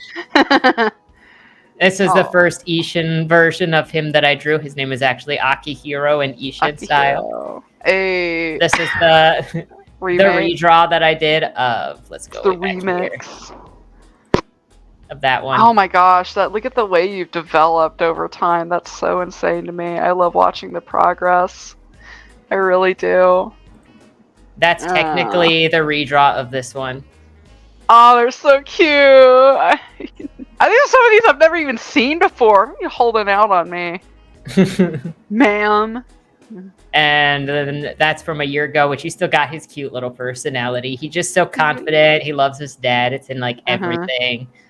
And then you also really helped in developing him, because you like took his personality and the way that I imagined him and teleported out into existence. There's the pooch lips over on the side. That's Katsuna. It's his favorite expression. The duck face from the mid-2000s. Yeah. It would be. He's just gaudy and pouty, especially when he's Katsuna. I love it. Otherwise, he turns into this. Or he's the puppy hat on? Well, I mean, you got the little pouty face over here. He gets moody. He over exaggerates, okay? When he is unhappy. It doesn't ever work to get people to do what he wants if they choose not to. But he's still, I cannot believe this. I cannot. And then you transported that into Akihiro. Hey, I still love that picture. It's getting shaded right now as we speak. I'm working on it. Which looks amazing. Right, it still looks like Katsuo, but it also has got the tints of Akihiro, who has his own slight differences from Katsuo so far, but he's only been developing for like a week and a half. Yeah, same with Takumi. He's about the same thing. Especially notably, he has hair. I'm giving him hair this time around, so we're gonna see a variation of what Kaede would possibly look like with hair. Okay, so now it's time to share the Shigemi counterpart. Shi-chan. Except I have one. I have one image on this computer for Shigemi. Oh, you do? Which one is it? Shigemi's old appearance. It's the one that's shared with Michi. Actually, honestly, I'm happy that you have that, because I'm like, yikes, I did not really, because I'm still so, I just remember you sending a lot of like the big hair with the braids, and it was brown, as you were like, I'm thinking this hairstyle for her. And I was like thirsty. I had the brain rot for this already back in freaking, when it started with Hitomi, I had the brain rot for it. But then we were developing Shigemi and Katsuo, and I was like, I need to draw these characters, Monty. So give me what they look like. And so then I was like, work on Shigemi, and I have a couple different variations of Shigemi from December and January. But she really started to form for real in March. She did. I could not decide. Like, she was being very difficult. She did not want to be drawn. And so, but eventually I got this idea for a ponytail. This is what we came up with. This is what I came up with and envisioned her. And I kind of wanted creeper. Oh my god. She's never going to live that down. So her face is so cutesy. I couldn't really decide, like, I couldn't draw her as like sexy, and I couldn't draw her as like anything like that. So she's more of a like, I would say reserved character. I don't know how to explain her that well. It's terrible. She I is don't know how to explain. reserved. She's reserved. Yeah, that's a good word to describe her. Reserved. She's got like a blend of her mom and dad in her. She's shy. That mostly comes from her dad actually telling her, like, you never talk to strangers. I don't care what you say. Either you go home with me, and if it's not me or your mom, it's either Katsuo or Shiguru. So or their parents. So this is bits and pieces of her personality. She's really into skincare. She's kind of like her dad in the sense where she likes clothes and fashion and shit like that. We forgot to mention that Naoki also, her family owns an onsen, which would also go into That's right. Yeah. So Naoki's family owns an onsen, and it's actually meant to go to her after her grandfather dies, because she had a far better relationship with her grandpa than she did with her grandmother. Who referred to as like the Iron Lady. But this is when Shigemi's appearance really started to form, and I liked the hair, and it had more of the purple black hair color. The Peeper Creeper sub story is hilarious. But yeah, I was, her appearance started to come a little bit better, with this. And then down the line, her eyes changed a different color. And this was actually an accident where I was playing around with like the filters or whatever they're called, like I don't know what they're called, like you have like the ad or something like that. What the fuck are these things called? I forget what they're called. I feel like a dingling right now. Like normal, darken color, linear burn, color burn, that kind of thing. They're filters that you can overlay on top of your picture. And so I do things with a lot of layers, and then I accidentally picked, I think, color burn with her eyes, and this is the color that I ended up getting. And so again, she gave me a lot more. She always keeps her hair like in a high ponytail, or she lets it go down. Like, she doesn't look like she has a lot of hair, but it's all sort of like she just has a little head. I don't know what I'm saying. She petite, okay? She does look like she has a lot of hair. It just depends. Yeah, and so this one's really cute. It doesn't really feel like her, though, but... Oh, thank you. She has her little onesie on. I gave her, like... Because when she's happy, she's pretty talkative, but if she doesn't know you, she's not going to talk to you. That feels more like how she might be if it's just her and Michi shopping. But yeah. Because she can feel a little less reserved if it's just her and Michi, but I don't feel like she would necessarily look like that if the guys were around. No. I think she'd be too... Even if for however long she's known Katsuo, right? There's still some, like... There's still parts of her that she's not really shown him, which are these more comfortable, I'm around a group of girls or a couple of my friends that are girls, and I don't feel so insecure or intimidated. She's very shy. Very shy. And she's like Katsuo's little counterpart. And it's really cute how they've basically been a little married couple since she was born. Like, it's really cute. With Shigemi, I had a lot of... I really struggled with this character. Like, I really, really struggled with her. Like, there's parts of me that are... Oops, I have the same picture here. I didn't get a lot of her pictures because, like, a lot of the ones that I had of her, I was so...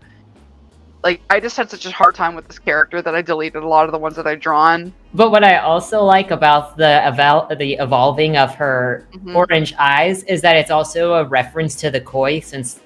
a reference to her family is the koi.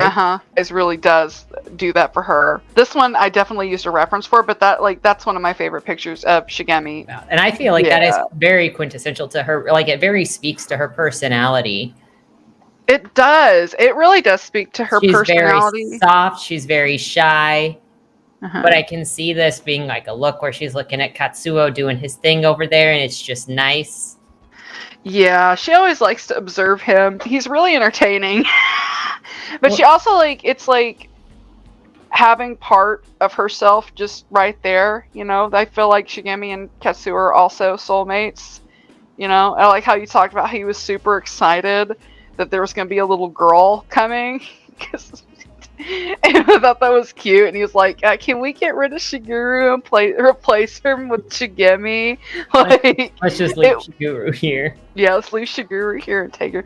Like, he was just so excited, and like I think he had said like he had loved her at first sight, and it was very sweet. And they've always had like a really sweet relationship where it's like they're really not interested in any other person except for each other. Like, they're that like ingrained with each other that they are the married couple without actually being married yet. But like all throughout high school, like, you know, she's always had his attention, and she's always had like her, I can't say that word. What is she? He has always had her attention, and she has always had his attention, basically, fully. Like, she does not want anybody else. Like, it's really cute how I think they're really cute together. Even when Katsuo's been a problem, which includes his blonde hair, because I forgot to mention this when I was showing him, that his blonde hair comes from, one, him honoring his mother, or, you know, doing that to be close with his mother, because he's very close with his mother. He's very territorial with his mother.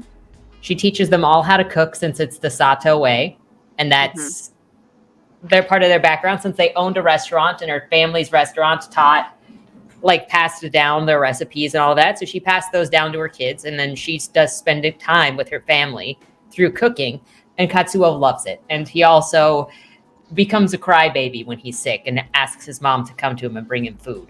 But so he dyed his hair blonde to give that, one, to his mother, to two, not look like his father, because he keeps the long tied back hair, and so then he would look like his dad in his 20s if he had the black hair. So he did it to sort of differentiate himself, but then also because he did it when he was a young double digit.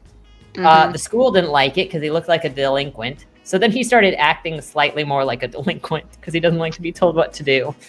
He's a rebel. Then he got into trouble with Shigemi's grandma, because Shigemi's grandma never liked Hitomi for the same reason, because she looked like a delinquent. And then Katsuo learned that Shigemi's grandma mistreated his mom, and knowing that he is knowing that he is territorial. He's territorial. Let's not mince words here.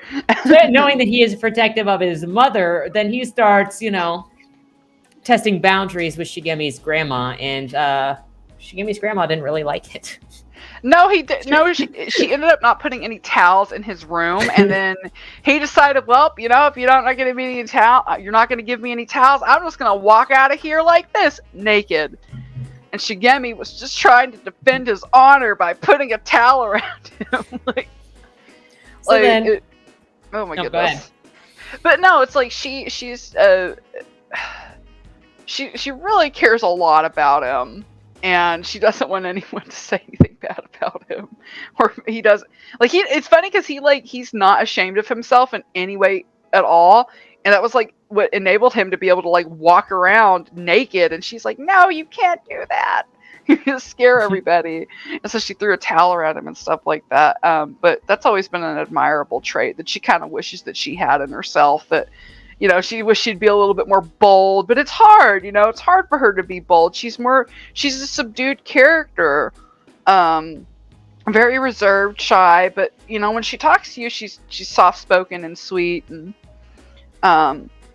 she's very close with her family. She's very close with her dad. She has a special relationship with both her parents. And, one of the things she does with her mom is they have a little flower shop that her mother used to run before she met her dad, and it's known as Flowers for Shiori, which is named after Naoki's mother, who there's a really interesting tragic story behind that. And so that is Naoki's little flower shop, and it's been in the family ever since she was born. And Shigemi and her mom like to go there and make flower arrangements together and garden and all sorts of things like that. Despite the fact, it might not be the best thing for someone like Shigemi to be around a bunch of pollen, but I think that there's probably, because she has asthma, she has actual, bad health issues, or, a weak immune system. So getting sick for her can be really serious. And there was a serious point in when she was a child that it just kind of hit her out of nowhere. And I think I said that I don't know if we had agreed on that Katsuo was there, and she started like she couldn't breathe, and she started like turning purple, and so like that freaked her parents out. They took her to the hospital, and she got very sick, and had to basically be incubated and kept away from a bunch of people. And this sort of went on for such a long time. One of the sweeter things was that he had like, since he couldn't bring her real flowers, he started drawing her flowers and then letting them take that into his. I think it was that he was drawing flowers for her because he couldn't put them into the hospital room because they didn't know what she was sensitive to yet. And so like she everything that he has ever given her, she has always kept it. She's always kept it. She's got things from years and years and years and years and years ago that he's given her.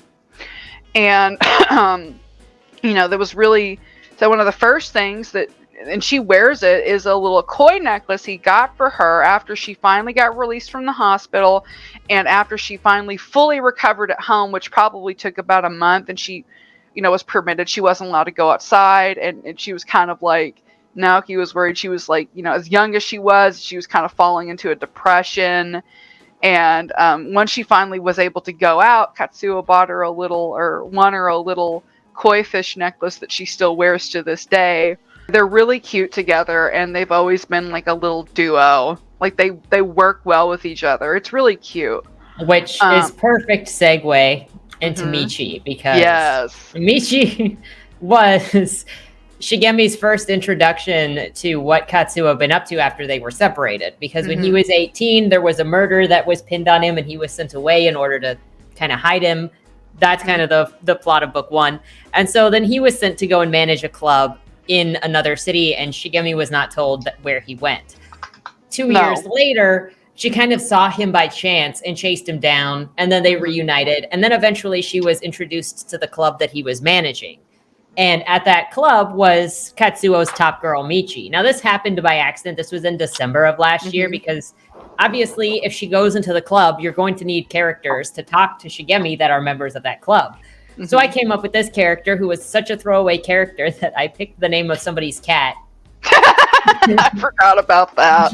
Yeah, Michi is the name of someone's cat.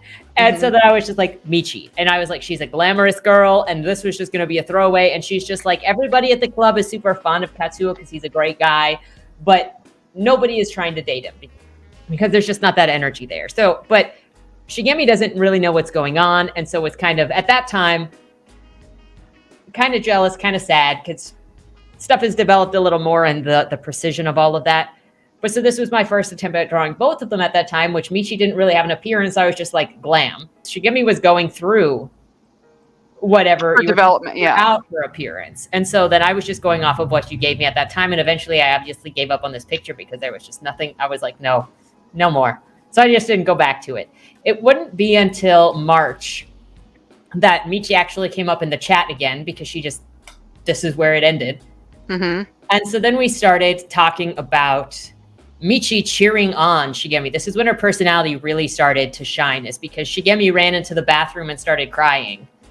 And then Michi followed her in and clarified her relationship with Katsuo, and that Shigemi didn't need to worry. And Michi was like, don't worry, I will help you confess your feelings to Katsuo because I love and I want to see you happy. And also, Katsuo got here, he obviously cared about somebody else, which at this point, they've already developed enough that that's not really, she doesn't need help confessing to him because they're already a thing. But that is, they're just like not an admitted thing. It's kind of like one of those things. It just is what it is. It's always been that way. They just don't say it. And then, like, whenever it gets brought into question, when she starts thinking about it, she's like, I wonder if he does actually love me, or if this is just how Katsuo is. Like, it's weird because it's always been that way for them. It's hard to, like, fully explain it, but it's, like, one of those things where it's, like, you don't have to say it to, you just know it. Like, you can see it. Yep, like, but that cheering on the I will help you and admit your love to him was actually how Michi started to have a personality of just being super peppy, super kind, really friendly. And people often misinterpreted her because she was so pretty. And so this was the first drawing of her I drew since December that actually started to help her take shape. And then I drew this that helped define her a little more, because I always do chibis to help me define appearances. And then this was her redraw after figuring out her hair, because her hair is a little different here than it was in the other one. And as I started to draw her and we were writing her, just the level of expression, because she is very extreme in all of her emotional expressions. Yes, she's so cute. Not to cry. But then she really started developing, which included that she felt like she was too stupid when she was in love with Kaede, that she didn't deserve Kaede because she was too dumb, because she always felt like she was dismissed because she was so pretty. And to be fair, she was often dismissed. Her thoughts, everybody kind of just saw her. She's used to people seeing her as a pretty doll that just needs to listen and getting dismissed, and she's just boring if she talks about anything. So she's like, Kaede is this super incredible person. So then she would, cry on Shigemi that she's just stupid. And this is really, it was like, that's not true. More and more of her personality coming out of just being extreme and her own insecurities that Shigemi also didn't know that Michi had, because all she saw in Michi was a super pretty woman. Yeah, and Shigemi is a really sheltered character. She comes from a sheltered background.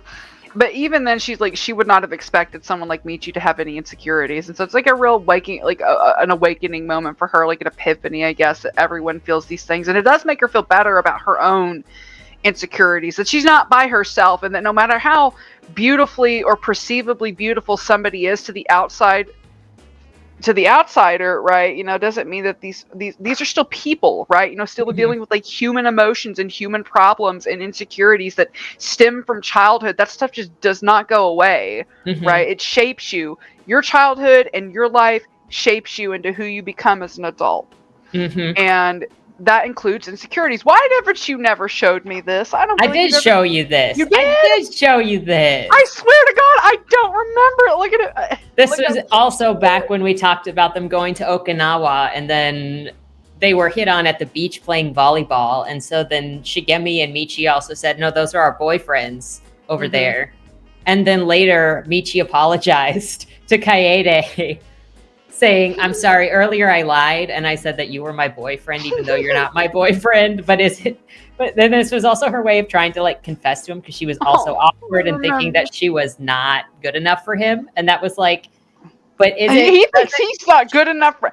She was like, does it really count as a lie if like it's not true, but I wish it was true? And he was like, wait, hold up. Oh, what her heart. Oh, she's so sweet. Like, and he's just standing there listening. Kaede, like, I feel terrible. Listen, I don't have very many pictures of Kaede that I've drawn. I need to change that. It's just easier for me to draw girls. Yeah, I get it. That's why I draw a lot of girls, because I'm like, I do not know how to draw the angular shape of men's faces yet. So my men are always. You think it would be? Huh? No. So my men's faces are never anywhere near the okayness of my women's faces. Yeah, you think it'd be easy because men are basically like just squares and triangles, but it's not true. No. It's not true. But yeah, he's a character that developed interesting enough. But we're talking about Michi, but Kaede's very, very, very significant to her storyline, clearly. But he's known that he's had feelings for her for a while. Like, I think he's just reserved and he's tempered in the things he does. He thinks she's pretty, and he's like, I'm just gonna like entertain the idea of like talking to this very beautiful woman, and she's very nice and sweet. And their relationship is funny too. Since she's like the top girl in Sotenbori and is like at Club Sunshine, she's this top girl, but she also cares a lot about other people, and she wants to get to know them, and she wants to know things about them, and so she writes down little things that they tell her in a little notebook. And so, I think it was Katsuya to see how sad he looked, and Michi probably also saw how sad he looked. Well, that's why she first approached him. That's how she became his working for him. So then he moved to the area, and he was very lonely because he didn't know anybody there except for his uncle. And he was separated, and he couldn't talk to his family. I guess he could text his family, but it was used to being in constant contact with both Shigemi and his family. And he just didn't have that. And so then Michi, because she kind of just walks around the area and is friends to like everybody that will talk to her, because she just makes everybody part of her family. Oh. So she just starts random conversations with people, sits down with people on the boardwalk, and then starts talking to him. Well, he was sitting on the boardwalk just looking all sad and dejected. And she sat down with him and started talking to him. And he was like, I'm not going to come to your club and buy your services. And she's like, I'm not trying to. I just thought that you looked sad and I wanted to talk to you. So then they started talking and he invited her to come and work for him. And so then she did. Because the situation that she was in was with a couple of skeevy club owners that she was trying to figure out a way out to get out of, but she needed the job or wanted the job, and so then that's how she transferred out of that. And so one of the things, other than collecting, like just liking to know things about people and hearing people's life stories, which is one of the things that made her insecure about her being super boring, because she's like, I listen to all these people all the time and they're so good at lots of things. And what do? I look pretty and I sit there and I talk to people. Like, I'm so stupid and I can't do anything. So that's one of the things that made her feel insecure. But yeah, she also privied herself a matchmaker because she knew so many people and she knew what people liked. So when she first sat down with Kaede and he was really awkward, he also looked dead in his eyes. And so she was like, I want to help this man feel happy and find hope. And so she was like, I am going to matchmake for him.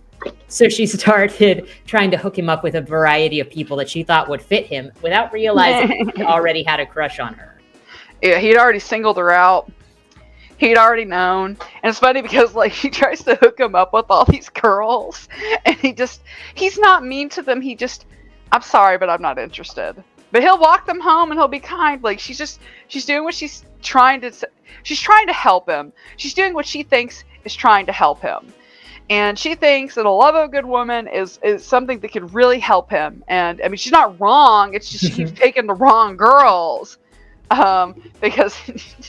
And then over that time period of, like, hooking him up with people to go on dates with, she, like, develops feelings for him while she's sitting.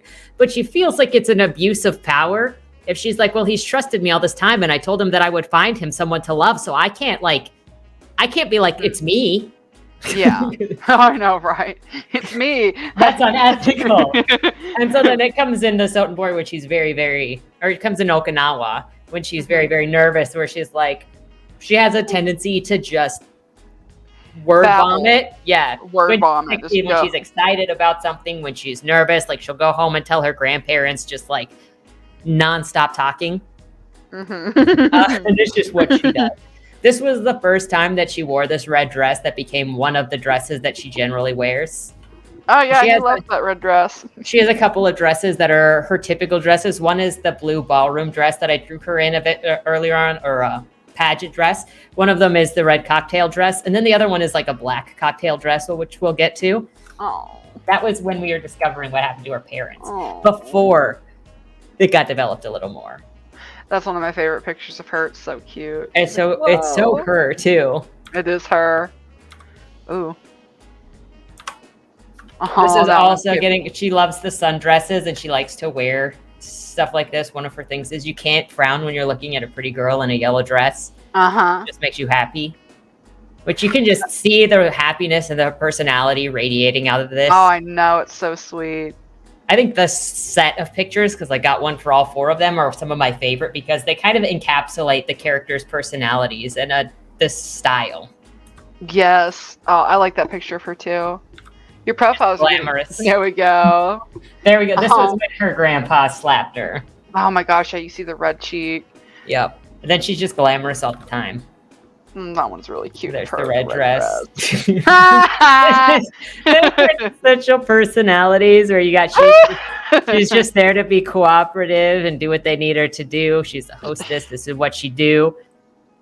And then there's Katsuo. And then there's this. And the babysitter over here. Dude, okay. I love these two right here. This is me secretly in that picture too. She's just the one taking the picture. She is. Cute. This is the crime buddy show that we Yes. There's the black dress. Ooh, the black dress. It looks so good. Especially her face looks really good there. Oh yeah. This is like the one of them that I'm the happiest with. Still, I don't know how I did it. I know there's some parts where I'm just like, how the fuck did I do this? Because I don't remember, and I wished I did. Like, I think this is one of my better chibis of her because the body is just so smooth. It's smooth. It Her really little is. feet. Her little feet. I know. And that hand.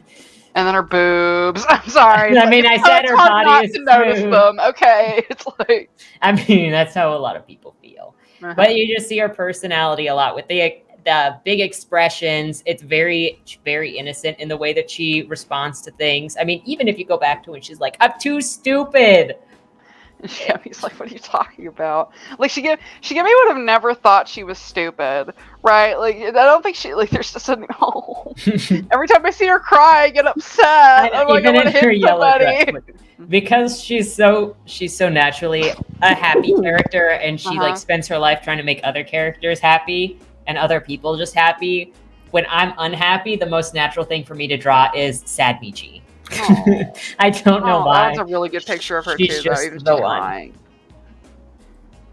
And then there's a happy one. And it back in the red dress. There's the black dress. Bless her heart.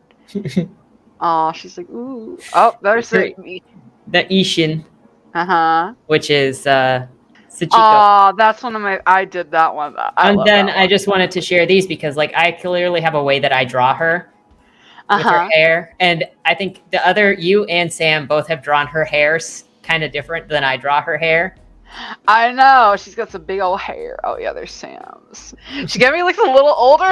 Shigemi looking saucy. But that's what happens when you have other people draw like your characters, or where you're collaborating. So they bring their personality in with your characters. Yes. I wish I had more pictures of Kaede because, like, oh man, I don't have that many of him. But he's a very interesting character who developed. And I didn't know how to imagine him. But as time progressed, I started to like think, what if he was like didn't have any hair? Because I couldn't put a hairstyle on him for anything. Like nothing was working. And then eventually I was like, well, what if he's fucking bald? And then I went with bald. Yep. And it actually looked better than I thought. I think Michi, who was it? Somebody in the chat was like, bald. Why are you making you bald? Like they wanted him to have hair. I'm like, nah, I'm making him bald. Like you could. Look, Michi loved him regardless, just the way that he looked, the look in his eyes, his face. He's so cute. He is. He's adorable. He's a stoic guy. Aw, dude. Now it's back when Ace was named Mordecai for like 2 days. God, I'm so glad you did not fucking name him Mordecai. Daisy would never be with him if his name was Mordecai. What? Daisy? Like Daisy, why? So Ace is actually now Ike, and then you got Billy, who's Annabelle. And this was the first version of them that I drew based on the way I saw their colors, and I kind of saw how they were in my head after we first played the first week of Red Dead Redemption. It was like 2 days later, and I was like, Billy and Ace, got it. Also, when we first started, one of the first names that was mentioned was Annabelle by Dutch Vanderland, and I was like, ooh, that's a pretty name. I remember you saying that. I'll save that for later. And then 2 days later, I was like, freaking Annabelle. Got it. But so I immediately saw these colors in my head. I don't know how else to say it. I saw the colors and then started doing the hair. I was imagining specifically like the hair from Atlantis or from Treasure Planet. When I was thinking him, but I cannot draw that hair. I think that's my first was like the curtain cut. But then so I started working on Billy because I could draw women better than men. So I started trying to figure out her personality, and it was not coming. Like I was just trying out different things, trying to feel out who she was and her brother, because I have a couple in here, how they work together. Look at them. I tried to refine how to do his hair, and like, while they're cute and they kind of, you can visualize them, I don't really get a sense of who they are. No, I don't. They just look like twins, like the same twins. Here. Yeah. So like they've got a unique appearance, but who are they? Mm-hmm. And so this is sort of when Billy's was starting to feel really soft and quiet. Like back here, she's got a gun, and right here she's like marrying her brother, which is they are twins. But like here, she starts feeling softer, and so we'll discover as she goes. Like she was always a very quiet character, and I from the beginning felt like she was mute, but I didn't know why she was mute, and I didn't know if it was mute by choice or if there was something else. And so that developed over time. Oh my gosh, why did I put that in there? It said for a reason. I'm sorry that your reaction to that made me cut up laughing. I don't show anybody that picture. It's just well, I've bad. seen it now. You're probably gonna cut it out in the editing phase. But so then this was the next time that I tried to do his hair, and I'm still not really getting it, but I'm still not getting a sense of his personality. And there was a lot of turmoil around discovering who any of these characters were. Because there's also trying to figure out Daisy on your side. And the twins directly responded to like what you were doing, because as a collaboration, our characters respond to one another. So if somebody is in turmoil, all the rest of them are in turmoil. And then Billy's just over there not speaking, and we don't know why. I'm so sorry. I just I've had like a really interesting history with female characters and role playing as female characters. I have been really abused by people. And I'm not just saying that to like, you know, like even saying that is an understatement. I was really abused by people. And so I have this very Pavlovian need to correct things that really don't need to be corrected. It's just this natural need to do it like that, or not natural because I don't think it's natural at all, but it's just this urge to do it, to think something is constantly wrong. It's a horrible, horrible thing to do, and it took so long, and then I think we got in a little I don't know if we got in a tiff about it. That makes it really hard for me to like my male characters. I'm fine with, they develop fine, but the female ones, that's it makes me feel terrible because I don't want to do this. It's like fighting against like years of conditioning is what I'll call it. There was a period where Shigemi got super depressed, but Kaede came in just fine. And then Daisy went through turmoil, but both Tommy, who just sprang in there. I know, like the guys just come out no problem, but the women, they just... Like, because Ambrose came in at the same time, and Ambrose has been pretty steady since you... Yeah, he has. Like, I don't know why that is. I apologize for it. Like, I don't mean to do it, and this time around, just a learning experience. I'm just gonna let it be.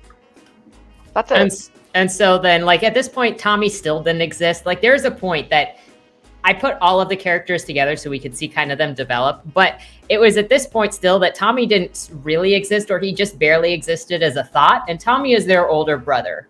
And he is also the leader of the gang, which makes it a little more ironic because him being inserted into the plot actually allowed all of the other characters to develop.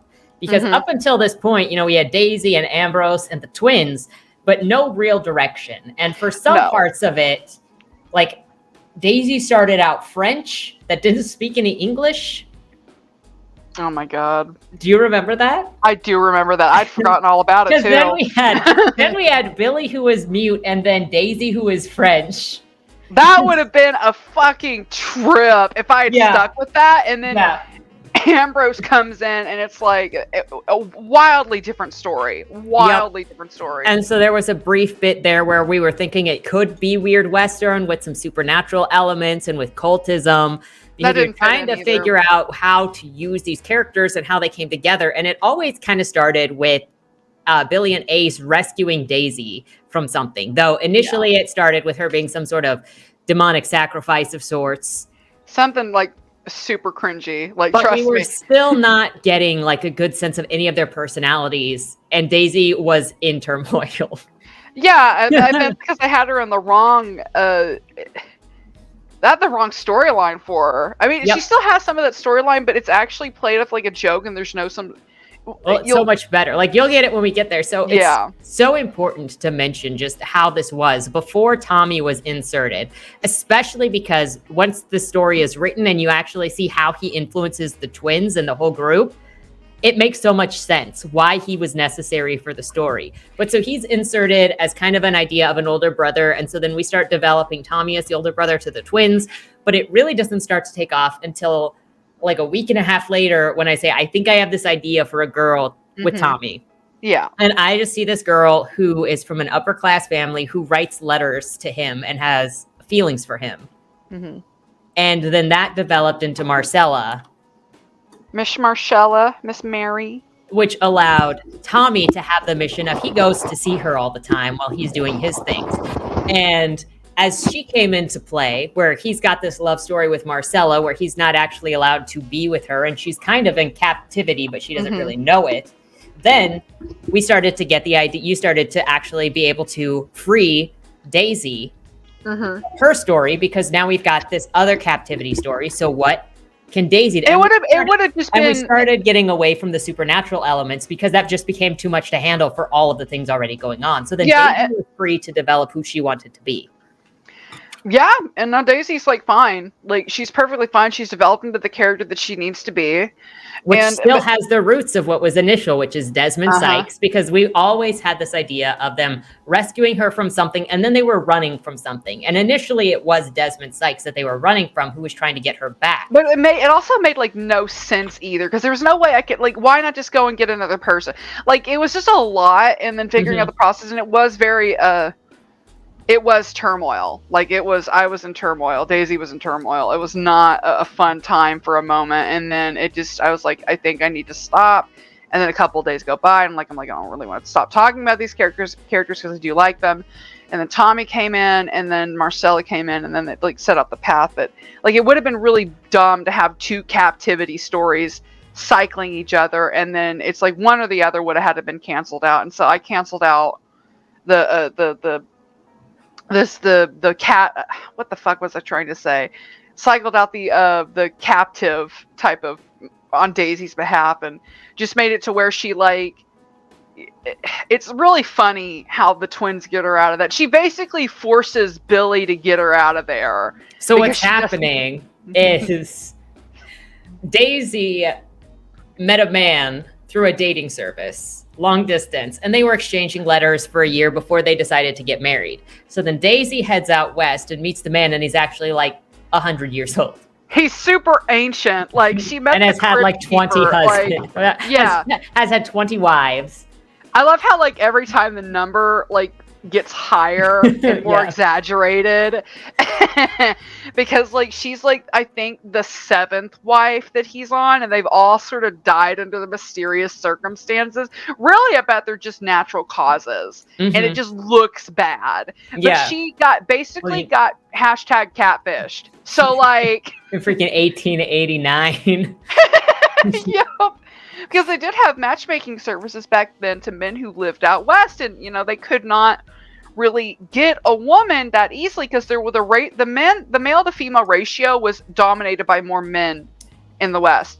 And so matchmaking services were made to sort of correspond between females that lived in more populated areas and cities to then correspond with the men who lived out west, so they could end up getting wives. And that's where the mail order bride thing comes from.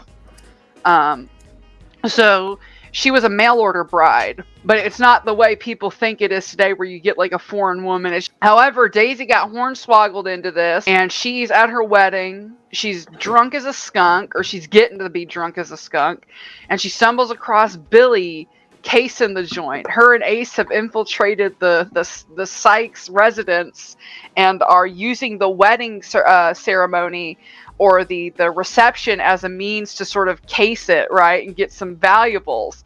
Well, what they don't know is that Daisy stumbles in on Billy, and as soon as she sees her, she goes, "Take me with you or I'll scream."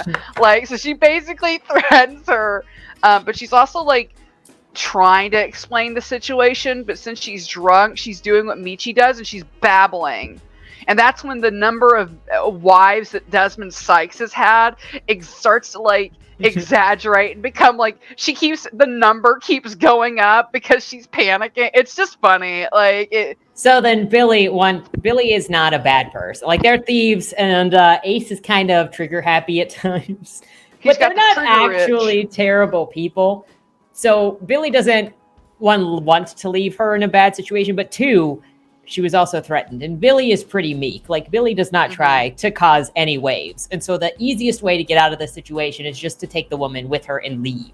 And so then that's how she meets. And so she's still got that background of what Daisy started with, which was Desmond Sykes and the twins saving her. But after that, it's not as important that Desmond Sykes gets her back, because she was just another bride. Oh, another bride. And it actually played off as a humor. Yeah, it's funny, actually. And so then that actually, it was letting Marcella come in and Tommy actually starting that then allowed all of the other characters to start to form.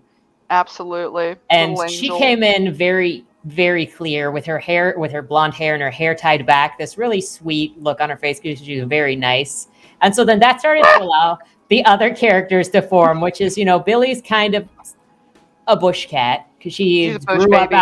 outside. Her brothers also grew up outside, but Tommy had the best, more life inside of a society than the twins. Yeah. And then she kind of is more separated from everything. So her social skills are kind of lacking. So she's just kind of awkward and she's also very quiet. But so then you get to start seeing that sort of personality in her where she kind of minds her own business. There's a mystical... barefooted. Barefooted? No, she's just got her boots on. Oh, I thought you were barefoot at first. And then so Ace started being able to take more form where he's kind of more bombastic. This is still not quite where he went, but his hair started changing where he's technically got a ponytail in this, but you just can't see it because of the angle. Oh. Her personality is always there. And since Billy was starting to form, I think this is really the first picture of Billy where it kind of really shows her personality, other than the awkward over there, where she's just intrigued. This was her taking up Ambrose's glasses. Oh, that's a really cute picture and of her just too. being... because she just admires him. He's so unlike anybody that she's ever met because he's educated. He's from the north. Oh, so she doesn't think that her brothers are, her brothers fighting, and she's just like, oh my gosh. Fighting over something probably really stupid, and it comes to a blow before one of them punches the other one out, and then they're like, fine. Oh my god, it's so true. Aww. And there's Ambrose. There's my baby. There's Ambrose. He's so... The thing about the Cassidys is that we discovered the Cassidys are very proactive, even if freaking Billy is the most reserved of the Cassidys. Like, she still is a proactive person. She's gonna get what she wants, and she's actually initiates things with Ambrose a lot. Initiates things with him very quickly. She's all the Cassidys are proactive. But so she is, like, talking about a bush cat, is she doesn't really have the mannerisms of like a typical socialized woman, and so she's just used to bathing in the river. She's kind of just used to being in the woods. She has a soft touch when she walks, so she can really walk with animals, and so you kind of get this sense of like a nature person, very connected to nature. Yes. In the way that she is. And it's almost mystical in a sense. Like, you captured it really well. But so then you just get to see their personality. And this was the first time that his hair was done with the comb over and then the ponytail. And so he really started to take shape as the cocky, problematic guy. That's more of her bush cattedness. Where she just is kind of, she's not refined, but she is very, there's something mystical about the way that she is. Right. I get what you're saying. I know what vibe you're going with. Oh man, there's Tommy in the background. Chasing after this little head. Look at him. Well, I bet he stole that money off of Tommy. I bet he did. He wants to go get him an ice cream somewhere. Oh, there's Petey. Oh, that one's really cute. That's Tommy and Marcella. Those are the lovebirds. They're so cute. There's that psycho with some dynamite. Like, you just see their personalities developing the more that you go, and the more that you get to know them. That one's fucking hilarious. That's one of my... It even moved! You just want to move! Aww. That one's also got... Oh, I didn't know that. That's so cute. That's her watching her brothers argue again. I'm sure they argue all the fucking time, dude. Like, I feel like Ace and Tommy argue all the time. I mean, they get along too, but they argue a lot over stupid shit. Like, probably a lot, since Ace, they're probably better at it now that they're older. But Ace fought all the time for dominance with freaking, because he had to test his boundaries as a teenager, and then he brought back Cream, and there was the whole thing with Cream. That was funny. He's like, you're not fixing to tell me that this is a horse that was out in the fucking wild. Like, you quit lying to me. I love them. So then you get a good sense of who all of them are. He's so tired. He is tired dad even before he's of dad age. That's why he likes Marcella. She's so mature. She is mature. She takes care of him. And so just through these, you can really see how their appearances developed and refined with their personalities as we worked on this all year. Like all of these characters from the Noumena and Bodymore and the Easties and the Westies, all of them have been a project of developing and interacting over the year, and more interacting along with the drawing and, refining our skills has developed more of their personality to know who they are. Yes, I would agree with that. Absolutely. Like I'm still like Daisy and Ambrose's appearance are still kind of coming through. Like I know that Daisy has a narrow face with a straighter face. She's got sharper features. Like she's not as soft as like the other two are. She's a lot more angular, but I don't have It's still an ongoing process. Yeah. So she's still in like development. Still working on her just a little bit, but she started out like this. Little cheeky. That was when she was French. That was when she was probably French. I've always pictured her having red hair, and I think the reason why I was like, why am I calling her Daisy when she's French? Because like, why not just give her a French name? And I decided, well, maybe she's not French. So that went on, and then I just like, do I want to give her short hair? Do I want to give her long hair? And then I decided on long hair, which I don't like. That's so much more you. That is, I just don't like this picture. There's this one that was more along with her personality, where she's actually more of a seductive looking character, but she's actually kind of a retard at the same time. I feel like that's her face when she got to freaking Nevada and then saw Desmond Sykes. She's like, oh my god, I've been fucking destroyed. I wasted so much time. Are you freaking kidding me? This has to be a joke. Yeah, it was a joke. And then there's this one where her face is a little bit longer and softer. I'm still working on her. I don't really have anything definitive on Daisy at the moment. So that's all I really have to show. But it still shows the development of her personality and who she became. Yeah, it does. It does. Like, I'm more like familiar. Like I'm still like I love Daisy and stuff, and I love Ambrose and Tommy and everything. But I'm still they're still under development. I don't have that many pictures of Tommy. I don't have that many pictures of Ambrose. I don't even think I have. I only have one picture of Ambrose and one picture of Tommy, and they're both shitty sketches. So well, you've been working on Noumena, so there's that.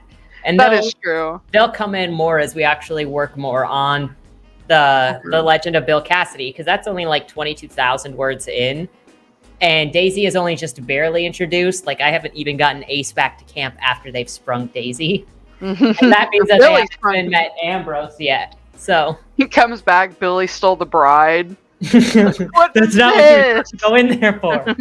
How did you get the bride? Is she a ransom? No. We don't do ransoms, Billy. No, we do not. Not in the slightest, man. Oh, look at that baby. He's so cute. So then that's kind of just a walkthrough of a handful of our characters and how they developed over time and how character can change the appearance as the personalities develop. Yeah. At least from our perspective. And I can't speak for anybody that plans it more ahead of time and then writes everything out after they've developed it and it doesn't change. But I would imagine that even if you start out with an appearance and then you build it all before you start writing, the appearance will still change as you figure out who that character is most of the time. But feel free to let us know in the comments down below what your processes are if you are a writer or a creator of some kind and what you've gone through in creating your characters. Well, yeah, like I want to know what other people's processes are, but you don't have to go into like full on detail about it either. Like I know there's a lot of people on YouTube. I see it a lot, wanting to know what everyone's process is, and sometimes it's like, well, it's just not. Sometimes it's just not your business. But like every creative expresses themselves in a way that is unique to them, and that's why I don't believe in shared process. Like it's extremely rare to find someone who has like a process that really does match or come close to yours. That's a rare occurrence. That's what I think. And I again, like process is process. There is not one right or wrong way to do it. There's either you're doing it or you're not doing it. Mm-hmm. And and everyone has their way of doing things. And again, like this, what I don't believe in sharing process, because what works for somebody may not work for another person. Mm-hmm. But it's always interesting to see what other people do with their process and how they talk about their characters and talk about their stories and why they were inspired to make this story and what was the inspiration behind it and things like Mm-hmm. that. And it's always just a really, really cool thing to see. And if you look at the background or the designs of the characters and then start to learn about how they came to be or why they came to be the way that they are, or how their appearances were influenced, like the bright blue eyes on the twins is specific to the Legend of Bill Cassidy, and people know the Cassidy Cobalts. So while they stand out, obviously, that's also a Cassidy trait that is actually recognized in the story.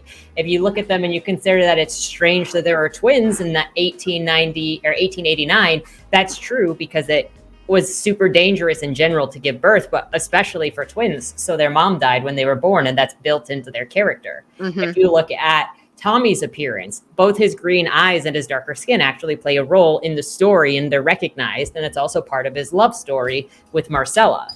So every choice is very deliberate in what it is and how they interact with the world. Absolutely. And not only that, I just realized something. You know how I said that Daisy has like brown eyes? Well, everyone else has like really colorful, bold eyes. Daisy's the most colorful looking one out of them all. She's got bright red hair, but everyone looks more subdued in their clothing and in their hairstyles and stuff like that. I thought that was a really interesting contrast. She's like very, very colorful looking, mostly because of her hair. It's like bright red, pretty. Because even Marcella wears dark blue clothing. I think Daisy's more of like a browns and greens and stuff like that. So, things that match her skin tone. She's like, rich colors are for her. Or sometimes she'll wear like a pastel color. The thing that makes Ambrose stand out is his green suits. I know, he's got a fucking... And you know what's funny? It's like Ace like saying like, oh yeah, well, like he dresses in a suit all the time. I'm like, well, we kind of left his luggage there. It's the only thing he's got. Like he's wearing a suit because he doesn't have the rest of his clothes. I thought that was funny. Excuse me. So with that said, hope you enjoyed the talk on like characters. If you want to know more about them, kind of hang out, or eventually there will be places to read about them aside from the Bodymore ones. Everybody else will come out in due time. We're working as fast as we can manage. It will be here when it gets here. They will come. We're so excited to share them all. Absolutely, I'm excited and nervous, but mostly excited. That said, thank you so much for hanging out. Have a great weekend. And don't die. I'll try not to. Yeah, you better not. Was that Wayland Cross in the trunk? Do you know, or is that something that's still being figured out? The person in the trunk was not Wayland Cross. Is he in trouble? We don't know who did it, but as the owner of the car, the longer he's missing, the worse it looks for him. Cross isn't a killer. For the last couple of years, the average number of murders in Baltimore has been over 300, and it's been going up. Mind you, that's only whatever the badges count as official murder, and believe me, there are people that don't count when they die. Wayland? If you're down here, tell me. I'm not talking to the badges, I've been looking for you. They found a body in your trunk. Way. Why? Did you do that? To the left, plain black letters read along the wall. You walked in the corridor. Once that ends, you chose the dark is on the right. My vision goes blurry, flickers black and black and black for longer intervals until I can't see anything at all. I'm not screaming anymore, but my voice echoes back to me. Where the hell am I? You're dead, Josephine. Even smart people do stupid shit sometimes, right?